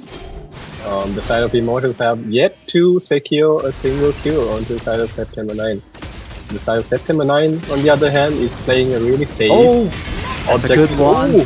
Bro, that's really a nice set by Omega Flow there. Pairing up with the Furious Dive Petri combo. Just perfect to take out the Tennyson, man. Tennyson. That's a free load. Yeah, free Lord at the same time a free Tennyson. Free Tennyson. Exactly, man. Man, why did he get caught out of position that way? Especially when the Lord is coming up, you need to play safe. So you have the Feather Strike doing those objectives. Ooh, the Glorious Pathway. Glorious Pathway, not enough to defend this tier 1, I suppose, but the Raging Blast Insanity almost taking out Rage though. But coming up, nobody falls yet, but look at these, funneling down to 5 members, all to jump something. But there is gonna be a Tennyson trying to do a little bit of artillery here. Sandesh is in the midst, the range of the artillery, but not enough damage for the side of Immortal to burst anybody down. But William again, trying his best to force things out. And that is the Sky Piercer, unstoppable already. This guy is racking up the kills, just enough time to start melting down Immortals. 7-0 on the leaderboards. 7-0, man, they're really trying to make plays here and there, but it's really not working out well for them. This feather their strikes at. Ooh, you can see the Esmeralda going in. I think that was a miscommunication on the team of Immortals, because the Esme went in with the ultimate, but nobody really followed up. We can also see his teammate recalling in the mid bush. I don't know why they went in. What's happening here? A little bit too much of an aggressive play, but they are, September 9 are already in the lead, and they are safe to do that without actually getting punished. And that is exactly what they're going to be doing.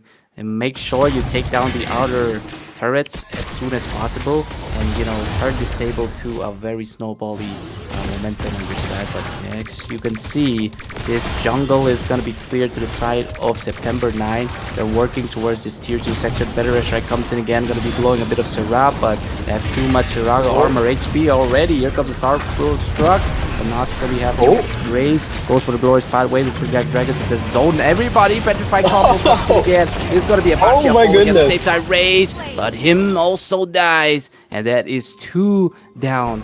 Another 2 kills added on the side of September 9. Oh man, how many stacks are we on at Kimi's Sky Piercer right now? I think it's over. I think almost all of the Kimi's kills went into this Sky Piercer. The investment on the Sky Piercer is really, really working out well for the side of September 9. Indeed. I think it'll be rocking in like 50 to 60 stacks now, but when it starts to 80, that's gonna make Immortals not so immortal, ain't that right? But right now, the irony. Yeah, the irony could be very weird. But look at Kimi though. He actually went for the Divine Glaive because they know they're very tanky. Paired up with a concentrated. Very nice. Wait. Is he going for... Wait, this is actually a very weird one. Is he actually going for a Demon Hunter? Is that a... Under the Bikini Islands or Wind of Nature, but does he really need one? Is that a DHS? See. It could be because they're very tanky, right? So I mean, there's no reason to pick a Wind of Nature here because nobody's dealing damage to exactly, it, right? Exactly. So I think it's gonna be a DHS. Yes, Lord finally spawn again. We'll see September 9. He's only starting the Lord, doing a bit of damage, just poking. Until the Hilda carry is still at the top lane. Just slowly taking it slow so they have the time to rotate to this Lord pit. And we can also see the side of Immortals, all 5 of them positioning around the Lord pit. But take a look at Tennyson's positioning. Will he be caught out? He has to stop doing that. Man, this is giving me anxiety. Yeah, no anxiety. But there goes Serap just taking some free hits. But there's a final mid side here. Sundesh taking a little bit too much damage. Too much Rhapsody for the side of Crimson here. Look at the zone from Xbog. Yeah, it's just a jungler zoning session. But Tennyson also is trying to pull up a sneaky feather airstrike here. But nobody's checking the bush side. Instead, it's just, I would say, super Gen Cutie. Oh, never mind. Rage. Oh, it puts it down instantly by Lilims. Ultra Beam session. And is way too much for Immortals to handle. They cannot contest for this Lord anymore. They have to defend and look for the cracks where they can come up for the mistakes of September 9. And just like that, we could see the Tennyson's positioning was really good for a cheeky Lord steal, but he recalled to respond to that slow push on the top. Ooh! Balls. Up there. Yell. Trouble here. Better Hilda! In the base! Oh, perfect position to take down Tennyson once again. Gets struck down. And most likely it's gonna be Mega Flow. Going to die, but it's gonna be a double kill actually on the side of Crimson there. What? The Hilda went in too deep. Take a look at the replay. He used the ultimate and got dragged into the base. Look at her positioning. He flickers out but gets stopped by the wall. Man, that's the first 2 kills to the side of Immortals, and both of those kills went to the Granger. If he has the Sky Piercer, that's too many stacks for him. If they're looking for a late game normal, that's a really promising start for the Granger. But it's still a W push for the side of September 9 because they cracked down the mid inhibitor. That is going to bring a big, huge wave of minion that's going to keep pressure on the mid side. Especially having an inhibitor down the sides is actually very, very crazy. The fact that the minions always win, they have to late manage every single time. So it's good that the mid is kind of flushed it out just to make sure that they have more pressure on the mid side. But right now, everybody's like in an Ube formation, like you said. But take a look at Sunday. Ooh, it gets spotted out. Yep. Yeah, best way to use a Death Sonata, right? To check the bush. Even though you don't reveal anymore, as long as it implodes, you know that somebody's right there. And also, let's see here. It's 11-2 on the score now. The gold lead is a huge chunk. 8k onto the gold difference. They have the Lord advantage on the side of September 9. But right now, it's a matter of patience. Indeed. The momentum. The side of Immortals have been really, the Esmeralda, the player, really difficult to pronounce its name. Been trying to go in too deep, overextending, I could say, trying to make a play, but I think there's a communication gap because the momentum of September 9 is really strong so far, and they're playing it really safely and patiently, just like you said. And they are looking for an endangle with this second node. Okay, a loss of roasting coming in from Serap here. Serap going for Roasting the kebab indeed. session, but roasted kebab. Serap kebab session. Yeah, it actually kind of rhymes, but anyways, It just to does. make, the casting a bit more flowy, sometimes you gotta crack jokes in between. Can't be very boring, right? But anyways, We like to see it, man. Yep, Sandesh doing some part of a tickling session in there, but it seems like Rage is getting all the screen time to himself. The Lord finally approaches, ready for the taking to the side of September 9. But on the other hand, Immortals also have their members. But the problem is they don't have an Esmeralda because Esmeralda has 2 bots. They're still going for it. Field not gonna go for the 1.5. Black Dragon. Just for 0.5. Black Dragon gonna be coming up, but Ray's getting melted down so easily by but they didn't want to get the kills over here. Oh, and a steal coming in! my goodness. This is a fitter airstrike that you want to Finally. see in this time. And that is Immortal Tennyson. stealing out the Lord for themselves. But would that buy them enough time? Maybe. I don't know. They did lost 2 though, so I don't know, man. Oh my goodness. But they still lost 2 people though. Will this be an endangle for the side of September 9? Yeah. It's a lot? I think this is over, man. This is over. Oh, man, no man. If that converted into a comeback with the faster shield, I think they let the guard down after the carry bursted down the back shield. I didn't think he was paying attention to the red tree, and who would expect a Feather's Airstrike to secure the Lord this late into the game? Absolute cinema. It was a good steal, but they can't steal away the victory, the inevitable victory of September 9. Exactly. There. Yes, they make it to a 1-1 score now. This is interesting. Interesting indeed, man. That was so. It should definitely go on his portfolio for solo moments, best moments of all time. Ooh, take a look at the MVP here. Of course, it's Kimi. The early game Sky Piercer was. Oh my goodness! I don't think I've ever seen that before. That. Take a look at the team fight participation. It's 100%. This guy has left no stones unturned. in those team fight participation. Every stone of Indeed. Immortals turned, and that is how you make standards. Lilium making the standards there. But as you can see, the analytics, I think Lilium didn't die once. Yes, 805. That is definitely 80 Skypiercer stacks onto Lilium. Sundash was also doing actually a very good work, actually flushing them now, given the vision. So our doubts for Hilda kinda separated. Apocalypse. I would still stand by my word because you could have gone for a better roamer to provide those vision and do a lot more utility, because in this entire game all she did was provide the vision, but then again it worked out, so I might have to take my statement back. Yeah. Oh, have you noticed Crimson is like the only guy getting the kills for the team? So like 2-0-0. Quite interesting. Yeah, I think they didn't play out the Tennyson like they envision how Tennyson would play, because he was always getting caught out.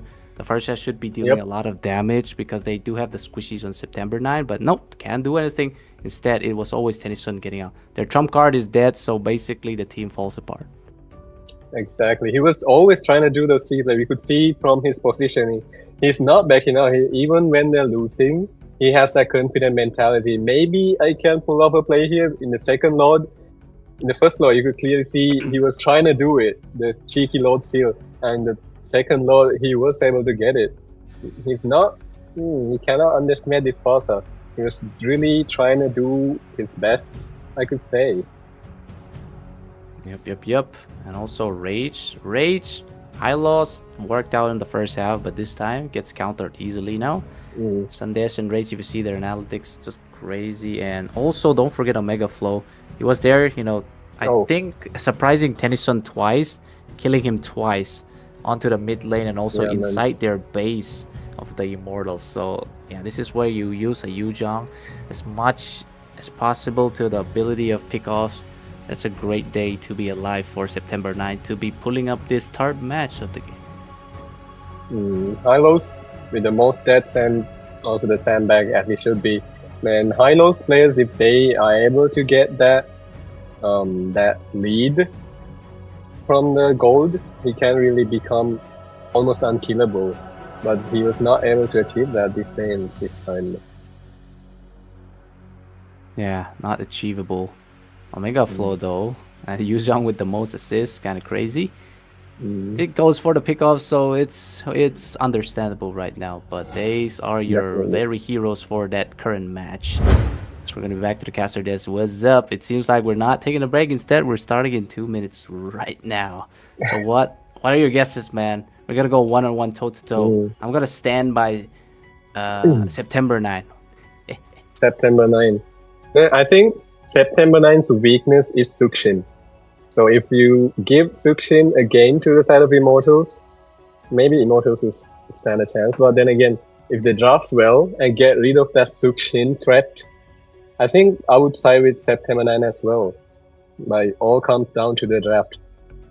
What do you think they will go for their picks in the third game? The third game, most likely Immortals would wanna force out their comforts now, because this very game is gonna cost them everything. So they have to play the best of their abilities. This comes out with the versatile heroes, the high proficiency heroes. So I guess they would prio the Zushin unless September 9 thinks about the Zushin ban. Other than that, I think Immortals will get the first pick, so they will definitely prioritize the Zushin. I mean, they have to, right? In a game decisive match, forget the meta, forget top picks, you just go comfort. In the game decisive game, you don't. You just go for comfort, man, in the decisive game. It's a unsaid law, I could say, unsaid rule. You can see that happening a lot in pro matches. Just go comfort in the game decisive match so you can actually do your best and just go that skill versus skill matchup. Indeed. But only time will tell as we're ticking the seconds down. Actually, we get a lot of gold laners in this current matchup instead of like the gold lane fighters, right? So these guys are actually bringing back the freshness of the past meta. So I kind of like the way they're playing things. Definitely, it's a blast to see. Are you missing gold laners picked in the gold lane? You rarely see that in current meta and current games. It's always Lapu Lapu, Esmeralda, CC, all those fighters dominate. Even in the mid lane, I've seen blue mid lane. Oh yeah. Oh yeah. Fighters in the mid lane as well. It's just fighters everywhere, man. Jungle, roam, all 5 lanes being dominated by the fighters. Yeah. Some people are bold enough to still go for the Angela mid also because supports also complement the fighters. So That's yeah, true. they like to go for the very heals. But then again, they are going to need the jungler or maybe the gold laner to deal a lot of damage because Angela mid lane, man, it's not going to be dealing too much damage after this consecutive nerfs, especially. I feel like she's going to get nerfed in this upcoming patch as well to the 20 seconds cooldown of the hard guard to 40, I think. So, all right, we're starting the draft right now. I don't think Excited, man? Angela is one of those heroes that are really unnerfable, you know? They are going to reduce the ultimate cooldown there, but they will increase the shield you gain from the hard guard. Oh, yes. Hmm. And it's very true. So And it's compare basically... that with the fleeting time, is there really enough though? I don't exactly know. I think it's like a nerf buff. They used to say it. They say it's a nerf, it's actually a buff for the Angela.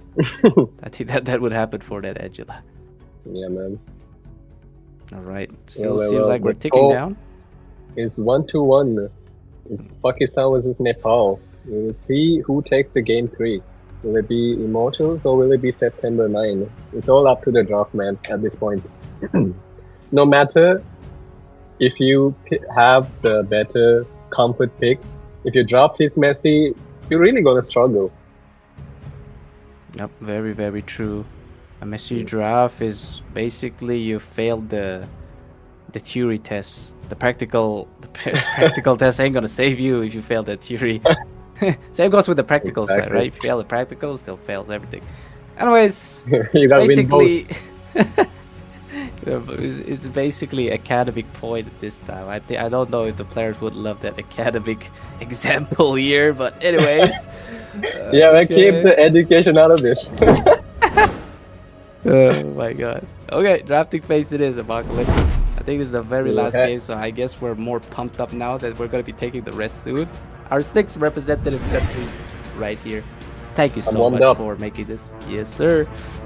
Yes, sir. Alright, Immortals, first pick, and September, second pick. Let's see. The band coming in, a Kalia Oh. band. All Try right. out Oh, there we go. There you go. Yeah, Just they get go out of the straight. picture, man, right away.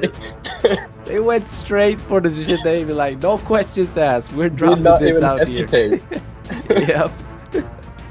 Alright. Oh my goodness. I mean, you have to at this point. You don't want to face this mage. Man, Sukshit really needs a nerf, if I'm being honest. All right. Okay. And Alice ban Confluence. again. Mm-hmm. So far so good. They get rid of the Kalia for that pick of potential. And the third ban, we are waiting. Could be a Grok. On the side. Grok, yep. I've seen Grok Yeah. banned left and right. I've never seen him pick. Oh, that one time he was repairing the walls in the first Yeah. game today. And it's broken walls again right now Yeah, for yeah, this yeah. match. So Grok, Grok the the builder. builder. Yeah, there we go. It's bringing back. It's I bringing was back. watching you, man. Yes, sir. Yeah, Alright. niche reference. Elite knowledge, indeed. Crazy. Childhood Ooh. knowledge. All right. Okay. Oh, it's an Okay. export ban. Grok is Export. still open. I think September 9 could ban it out because they don't have the first pick anyway. So I think they Right. go for that, or maybe let's see. I don't exactly know. Maybe another fighter ban, CC ban. Oh yes, they have to take out the CC. If not, this Yep. could pose a trouble for them. Definitely. But then again, Eve is still open. Ooh, they get rid of the back shot. Mm. That's really interesting. I'm not really sure what they are going for here, but for the side of Immortal, I can say they are trying to go for a tanky drop because they already got rid of the Lunox and the X-Fog, both Yeah. true damage, we can say tank shredders in their own kind. What will the first pick be? What do you predict? First big prediction here, though. Grok is fall to open. the side. Yep, Grok is open. I don't know if they And wanna it's rebuild broken the walls. Yeah, I don't know if they want to rebuild the walls right now though, but Grok's still a very solid hero. One of the Very good. tankiest heroes, basically. If you don't use the passive, just walk around with the passive. He soaks in a lot of damage. He becomes a very big guy. But Oh, CC. CC. They Alright, did not ban her out. Ooh.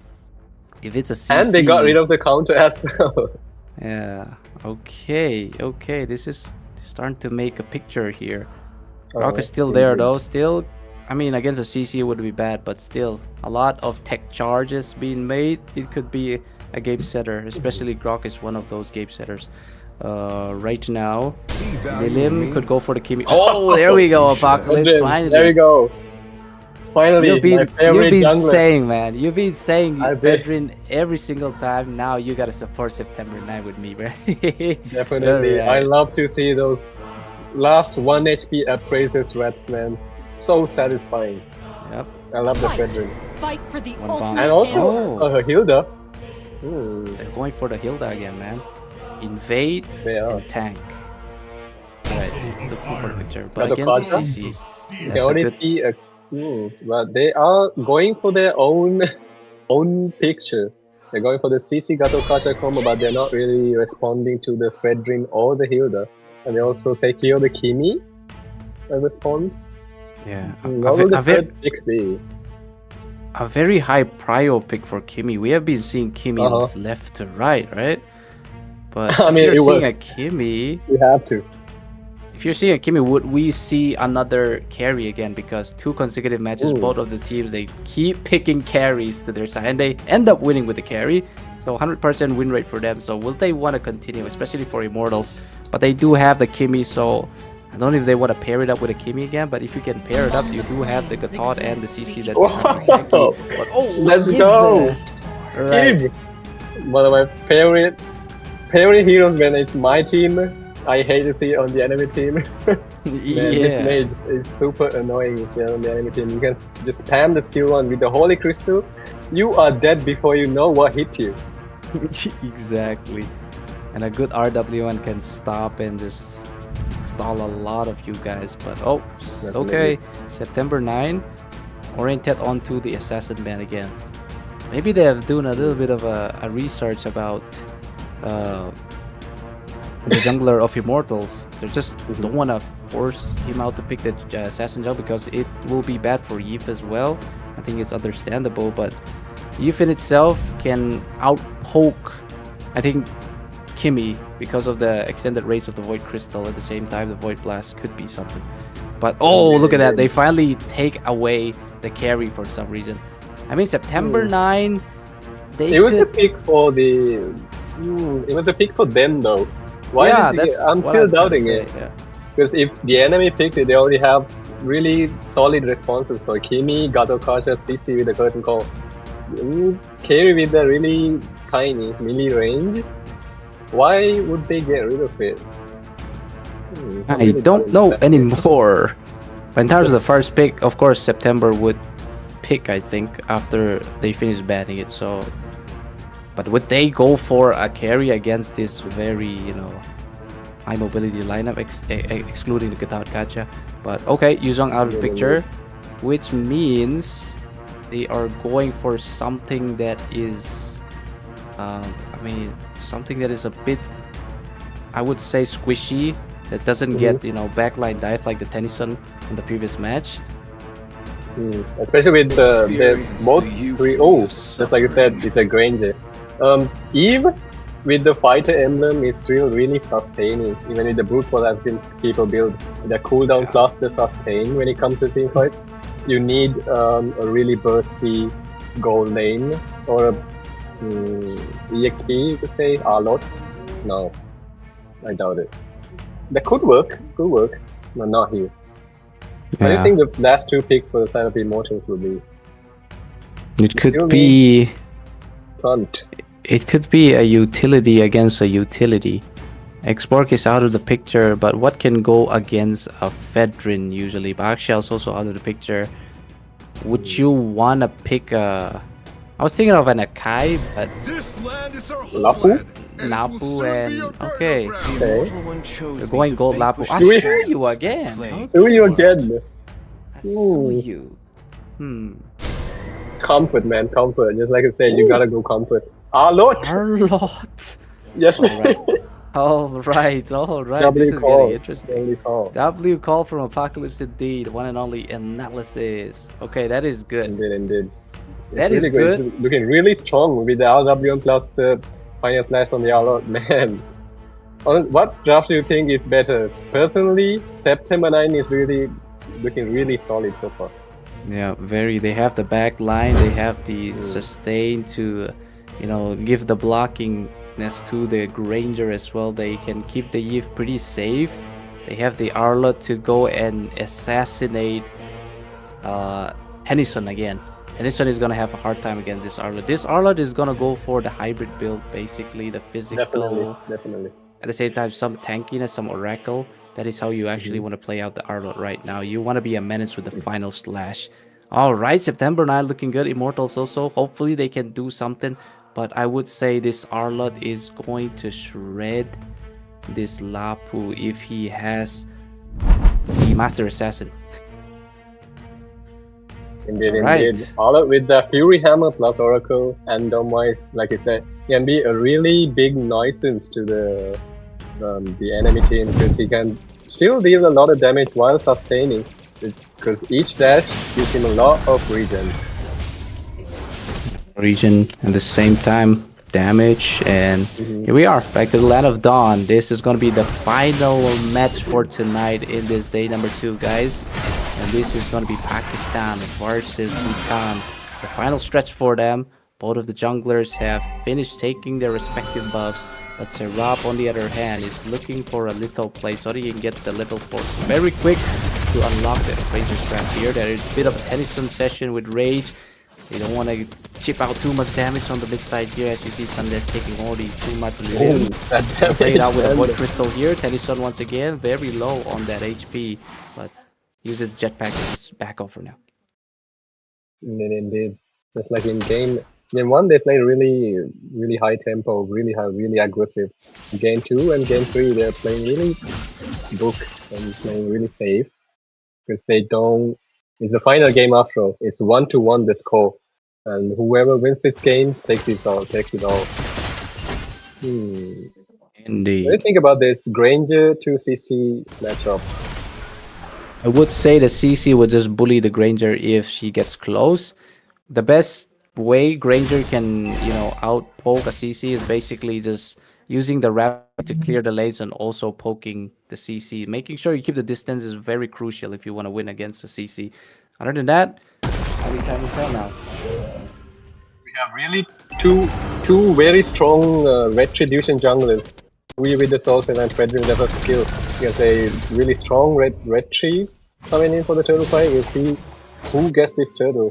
Both EXP laners securing the level 4 before the turtle fight. And then slowly rotating towards the objective. Fusion by force Serap again, and this is the RDM finally in a perfect position for September 9th here. They're gonna go for somebody. It's gonna be Serap finally getting first blooded. It's gonna be the Lapu getting it, and yes, again, Immortals get that turtle. Also, they take down Tennyson on the process there. Crimson also takes out Sundash here. It's basically like a 1-to-1 trade on both sides, but in terms of turtle-wise, I think Immortals, they got it. Indeed.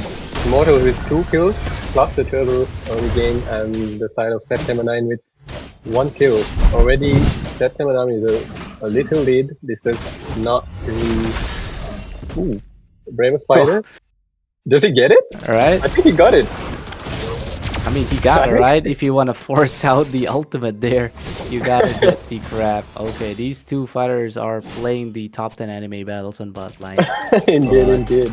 This session of the turtle though. Look at the items, nothing too flashy. Instead, some of the boys have started to go for the Fury Hammer. That's gonna be very nice damage for some of the heroes that scales with penetration very much. But look at these. Tennyson has to clear the mid lane to get the extra EXP and levels, but nothing happening so far. Seems like it's gonna be a gank on the top side though. But take a look at the King's items, so compared to game 1, he's not prioritizing that Sky Piercer for those early kills. God. Is that a good idea? I think, very suspicious. Oh, the CC already got the Warx now, though. Pretty good farming there. Enough. But you can also go for a Fury Hammer if you want to deal extra damage, especially if you want to go for a solo kill on the Granger. But here comes another turtle session here. Same with the bot lane. EXP twice. That's how the tournament rolls here instead of going to the other side. But with that, we see Rage has to force out the Unbreakable there. Gonna be on a matter of seconds before he can charge it back. But I think he would get it back by the time of the turtle spawning. Omega Flow is also in position. And then we go, like we said, Crimson gonna go for aggressive play with the Curtain Skull. Yes, the Yo-Yo Blitz chunking a lot of damage. Here, take a look at bot lane. Skarmis, bot lane, some Severs coming up.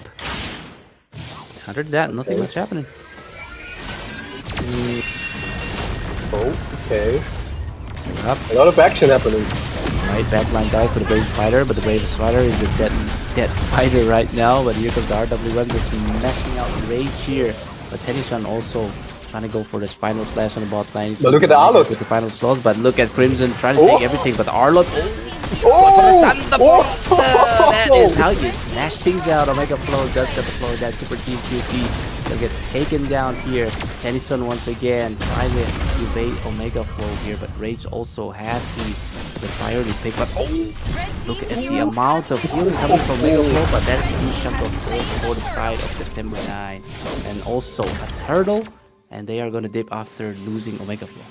Oh my goodness, the Arlo 1 HP outplay. I mean, even though he died, take a look at the replay here. He was 1 HP, then he regened into, we will not be able to take a look at it. But man, if he escaped here, it's gonna be Kyrie moment. Indeed, indeed. And that is just enough time being bought for the turtle to be taken down on the side of September 9. But right now, score-wise, 4-3 on leaderboards. The goal difference is not so much this time. Both of the teams are playing to their very best to make sure that they bring home the trophy or bring home this match for now. But Crimson is looking... So far, he's looking good. You go for the Vengeance because you want that damage reduction so that you can dive in the back line, not get taken out easily. But right now, you're seeing... Seraph there. It seems like you're forcing out some retribution there. Indeed. He takes that, I think that insectoid, but mid lane, Omega Flow gonna go for those vengeance dashes, but not too much happening. And that's just gonna be two teams poking each other down instead of taking down anyone. Both teams are really stressing, man. So decisive matches. The score is 1-1. Oh, take a look at the items here. Both mid laners securing the same item for the first item. I honestly prefer if Kimi went for the Sky Piercer. She is the one on this side to secure those kills, but instead he will go for the glowing one. Oh, take a look at the ball lane. Playing final slash happening, but not too much connection happening there. Flow still gets the flow in that. Look at the session of the raising slashes coming in from the side of him, but him didn't do anything, not too much. But at this point, we're just saying the hums and hums. And anyway, Sandesh is gonna do something here as he is charging up that big, very Valhalla hammer. Actually, it's an Amazonian hammer. I mean, excellent thing. But look at that. Omega Flow. Here comes the Bravest Fighter as well. Look at the slashes coming up to just evade the CC coming up. And Seraph goes for the miss Appraiser's Wrath there. But just in time, they take out Tennyson. Sandesh will be the one to get the kill. Crimson is fighting Sandesh, but Sandesh is dancing around. Also, the dance consultant, but Arlot gets the kill on towards the Suyu. Omega is not letting this jungler breathe, man. Yeah. Oh my. September 9 with another turtle on their hands. They get the third turtle for themselves. This Arlot pick is actually a very good pick for the side of September 9. The fact that he's still fighting with the Lapu here, but here comes reinforcement. It is over. And there is the Fraser's Wrath. Not to end it, but Lilim stealing the kill. So that's the 5-man gank. My goodness, how can you survive that? I honestly thought for a second the Suyu will be able to secure the turtle there because the Fredrin went back with almost no HP. But then again, the Arlot just focusing down the enemy jungler as he should, just shredding him down. I think he flickered in to secure that kill. Yes, he did. Off map, but man, Omega is really doing work on this a lot. The way the Arlot works is just diving on the back lines, dealing a huge amount of damage, and potentially just taking out everybody. The zone factor for Arlot is actually crazy because it's like a Lancelot, right? You can dash, you can dash your way out of sticky situations. And here comes the dash once again. Gonna go for Tennyson, go for Little Bonk, but somebody's getting caught in this side. It's gonna be Wraith once again, getting absolutely decimated. And that is gonna hit over the top of September 9. They have this top side presence, and I think they're gonna go for this tier 1. Tier 1 easy for the side of September 9. They will get a kill on top side, but the TT. Ooh, flash. Oh, Omega with the final flashing. Man, he got something personal with this Suyu. Ooh, but look at Sissy getting 2 turrets on the bot side. Exchange as a trade for that top side loss. Wait, actually, that CC is actually doing a very nice work in terms of cracking down the tier 2s. W trade, I would say. What's it up? Inside the track the pulse, not the pulse, but the second one pulse. Okay, nothing happening so far. You're just seeing some people scrapping each other. But other than that, September 9, they have the jungle control now. They are looking to take this Lord soon as possible. This Omega Flow, once again, he's going to go in with Final Slash, I'm pretty sure, sooner enough. Once you get the good set, okay, he goes to Final Slash. Slash is outraged, but not too much happening. The AOG comes in, but that's going to be Raze getting caught in the middle. Oh my goodness! That's so perfect. Cheeky steal indeed. Crimson still lives. But look at the Brethren. Today, but Raze is dead. And then it's the Sharab getting secured. But here comes the Crimson with the double. Takes out 2, but the Omega Flow once again. Final slash. This guy likes to play with his opponents. And the unlimited dashes comes in, flows in. This is the Omega Flow. The last he is still going. He's flowing with level those threat. dashes. My goodness, bro, he's flowing with those dashes. I think he's carrying so hard. You need to mention how complimentary the Arlot pick is with the Fredrin because of the constant dashes he can provide. Hey. Oh, Lillian goes down with the hands of Crimson. And also, as well.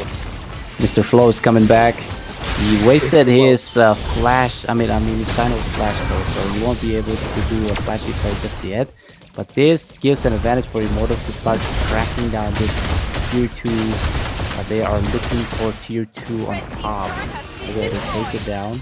They're still going to go for more fights as Crimson just be bouncing with the buoyant bounce. Other than that, nothing much happening. It's only up to Omega Flow to make sets. If not, September 9 are not winning matches. Man, we could say the tide of the match has definitely turned because the side of September 9 was really having a dominating start since the early game, but the CC with the objective focus been shredding the stars down.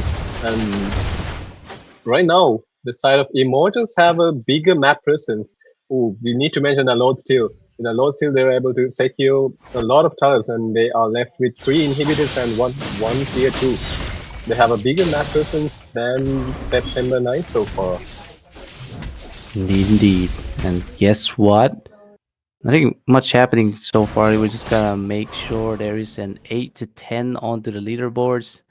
Like I said, the goal difference is not high. It's a very evenly play on both sides of the team.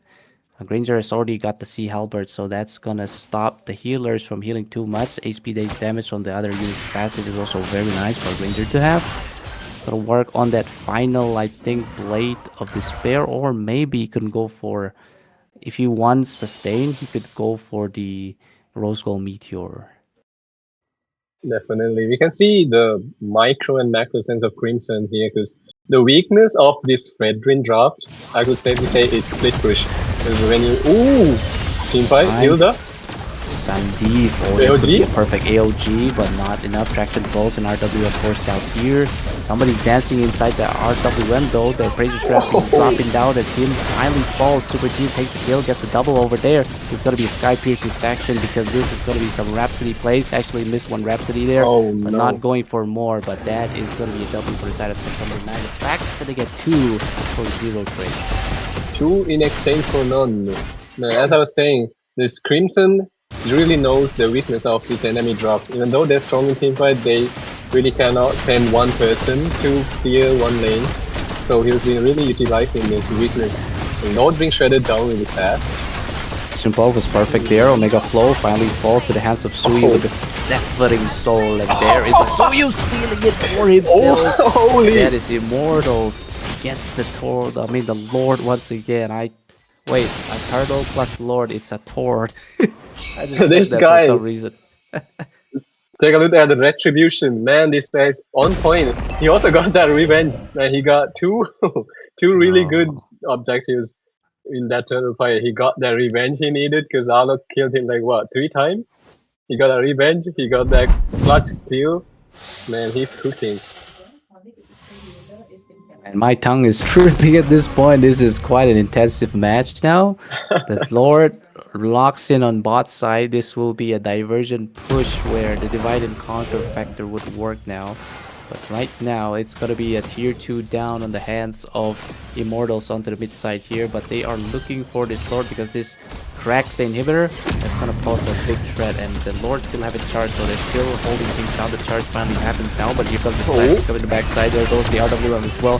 Gotta go for the AOG play there. He gets knocked up as Lilim is trying to do things out. But Super Jin is going to the killing spree. He takes down everything. And Skimson also falling out of the hands of that. But Serap, but he don't have to say no. And Omega Flow gets the kill on towards the Lapu Lapu. That is going to be a 3-1 trade, or was it? 3-2, I think. But 3-2. then again, they got one tier 2 in the mid lane, and they also got inhibitor. We need to mention the inhibitor is on the opposite lane of the next Lord spawn. So this is really good position for the side of Immortal, because those enhanced minions will be constantly pushing. But the side of September 9, a 5-man march down in the mid lane. Traction pulse. Almost perfect, but Energy down. Okay, this is the time for September 9 to make that epic comeback. The AOG is going to be connecting, but that is no more minions valid for the second push. But some minions are going down, but it seems like September 9 are going to dip because they have to clear lanes, as you see. Lots of blues forming down on the other end. And this is a great position for the next Lord take for the side of Immortal. The enhanced minions, we'll be seeing in a second, will be constantly... We'll take a look at Fizz's position here. I think he's gonna be the next wave for even more pressure, so they are forced to go back to defend. But then again, they already have that natural pressure on the bot side. That's really good for the side of September 9. You can see Kimi, 3 people already positioning at the Lord pit. And I think the Suyu and CC will also rotate towards the Lord eventually. Also, taunts coming in from Serap again. Serap hasn't been making too much plays. Appraiser's Rav did not deal enough damage to go for the one-hit deletes. Misses some retribution. It's always Suyu here to steal the retributions from him. So it's not looking good for the jungler of September 9 as far as the eye can see. But now it's going to be farming up session. The Lord has finally spawned, and this might as well be the final Lord before we conclude this game. Definitely. You can see they are paying attention to the split push pressure, but Suyu is still on the bot lane. I don't think it's a smart idea for them to start the Lord just yet, but do they know Suyu is at the bot lane? He has yet to reveal himself. Not sure, but Sandesh, Flo, and Lilim are into the bush. They are trying to make sure they take out Tennyson because another damage dealer down will be the uprising for their side of the team. But Serap also is looking in a tough position where he could kind of get sandwiched, but most likely it is the members of September 9 going for the camping session on the mid side here. Indeed. They're having a kebab session in mid bush. Crazy. Alright, Serap is in trouble. He's getting flustered out. Crimson is gonna go. The taunt comes in, but Serap is so low with the Carton Skull being melting him down. But 2 members there, but once again, perfect time for Immortals to get the Lord again. But this could be it for Immortals to grab it for themselves. The fight's gonna be staring here. Balances are perfect side, but it's gonna be Super Gene getting the kills. But right now, will he be able to get the second one? Once again, didn't drop the drop the AOG at the same time. Not that Appraiser's Wrath here. Super G QD with the monstrous kill.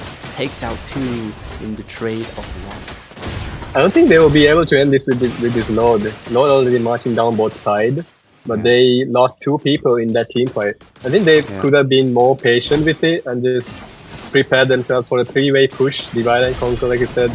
And they could have gone look for an end angle here, but we need to mention Omega with this really perfect final slashes catching 3. Take a look at the replay. Yeah, this fight was great in its section, but the Appraiser's Wrap did drop there, so Tennyson get the kill instantly. They can more see the Super Gene is dealing a lot of damage. I think this guy would be sitting on like 800 stack, pre-show stack at this point.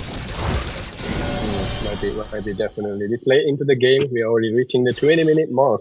So both teams, just like I said, Tennyson already secured on the DHS on the Kimi. He did not go for, he did go for Sky Piercer, but that's a really late Sky Piercer, I would say. But then compared to this Granger, in really getting those kills, the 2.3k lead already on this Granger. Does that really matter when both teams really have all the items that they need? Not really sure at this point. I think the thing that matters is the macro on winning the team fights now. Take a look at the stats, man. Yep, there we go. That is how many stacks? 900. That's almost 1,000 now. Okay, bro, he's gonna go for the 1,000 stacks. 72 Sky Piercer stacks. That is perfect, man. This Super Gene can be the carrying factor for September 9 right now. Indeed. He's definitely a threat. He's been proven himself as a threat during this team fight. Just getting those dead sonatas and popping those last 1 HP enemies. Yeah. And compared to this Kimi, just 17 stacks because of the late Sky Piercer choice. If he went to that Sky Piercer early, instead of the other items, he might have a few more stacks on it. But the Granger, with 74 stacks, he just need 1 more kill to complete his 80. Will be starting Lord. Lord section here, immobilized section coming in as well. The final slash didn't mix out, but nobody's Crimson getting out Seraph here. September 9 lost their jungler in that process, and that is going to be another security session from the guy himself, the Sulu himself. And Omega Flow hits the dust or bites the dust. AOG on the LG. The Super Gene is in trouble. I think this is it for September 9. The fact that they lost their main damage dealer and another inhibitor crack on top and bot. This is over, I think, for September 9. They only have 2 heroes, which are not that good at defending. I know that Eve is okay, but not enough damage to just clear those big minions anymore. No, Lord already marching down bot lane. Okay, getting that. Take out 1 from Immortals here, and it's gonna be a minute here. He's gonna force out that part of the web, trying his best, but this could be over for the fact that he forced out the Winter Crown. But unfortunate, this is Pakistan getting the revenge of their Pakistani brothers, getting the W onto the very final match. Immortals. What a comeback! What a comeback, man. They had the team. The draft was perfect from the side of September 9, but they, as I said, the CC did so much work on the side lanes, just split pushing constantly. That's a weakness of this draft, and he knew that, so he took maximum advantage of it. And just like I said, Crimson with the MVP of the final game, finals MVP, with 114k. 1000 damage dealt and 87% team fight participation. I've never.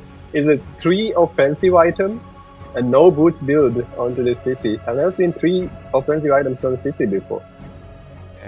I think he got the highest damage dealt throughout the game as well because of the 3 offensive build, and that kind of works because I didn't know that Tennyson is not working out. Look at the kills. Tennyson doesn't have a lot of kills, and he doesn't even make the Sky Piercer right. So he just removed the Sky Piercer, go for something that deals even more damage, and instead it was Crimson and I think Suyu securing the kills at this point. Other than that, everybody went for the tankier builds. Look at that, man. What a game! What a game! Look at the damage difference as well. Triple offensive item. This guy is from a wild. CC.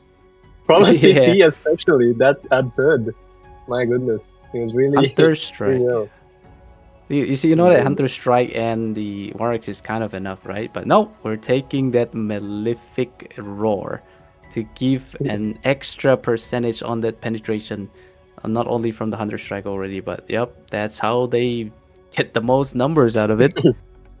In the junglers comparison, man, I just really came in clutch with those retributions, as you mentioned, with those 2 Lord Seals in a row. Oh, wait, we need to mention Lilim from September 9 did more damage than the CC, even though they lost. Yeah, that is kind of true, but not enough damage to stop everybody, right? They didn't secure any kills. It was always the Granger securing the kills, but I guess it was all right. It was very all right for Yiv, but I don't know, Yiv.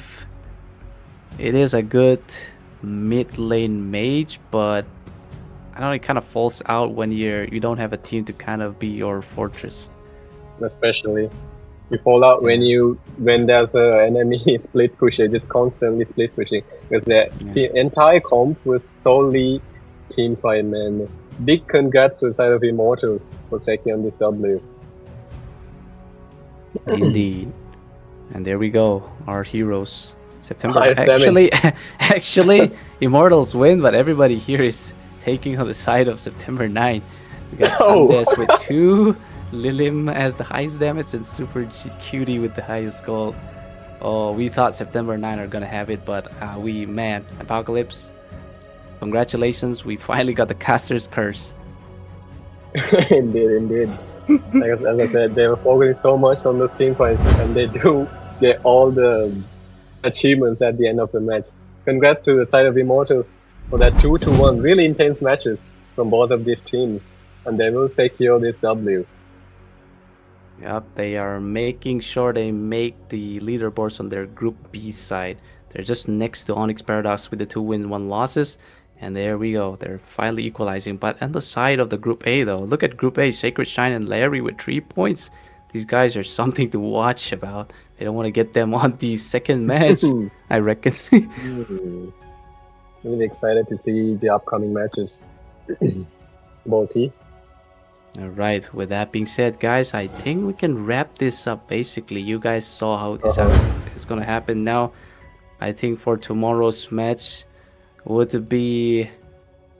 Honestly, I actually didn't look up for tomorrow's match, but I know that this match actually went like a sailing boat. And yes, Immortals get the victory, but for sure, it's been a long night. Thank you guys for watching. Thank you to Apocalypse for casting with me. I know he was busy, but I was like, you need to cast with me, bro, for this last match. But yep, thank you for your service, man. Hopefully, no problem, man. This way. Yeah. Wait. How do we do it? How do we do it? Oh, this is gonna be a weird one. Wait. I don't know. Okay. There we go. Let's tab it up. Tap. There we go. Yeah, good enough. Good job, man. Let's go. That was a blast casting with you. And we should conclude the night. It was a long night. Really good games. So excited for tomorrow. We're gonna get more exciting matches from tomorrow. Only time will tell. Make sure to keep contact with the True International page to see for tomorrow's match. But for now, I guess we're tired. We're gonna be signing off. Thank you guys so much. We'll see you guys tomorrow. This is Bolty and Apocalypse with Caster Jess signing out.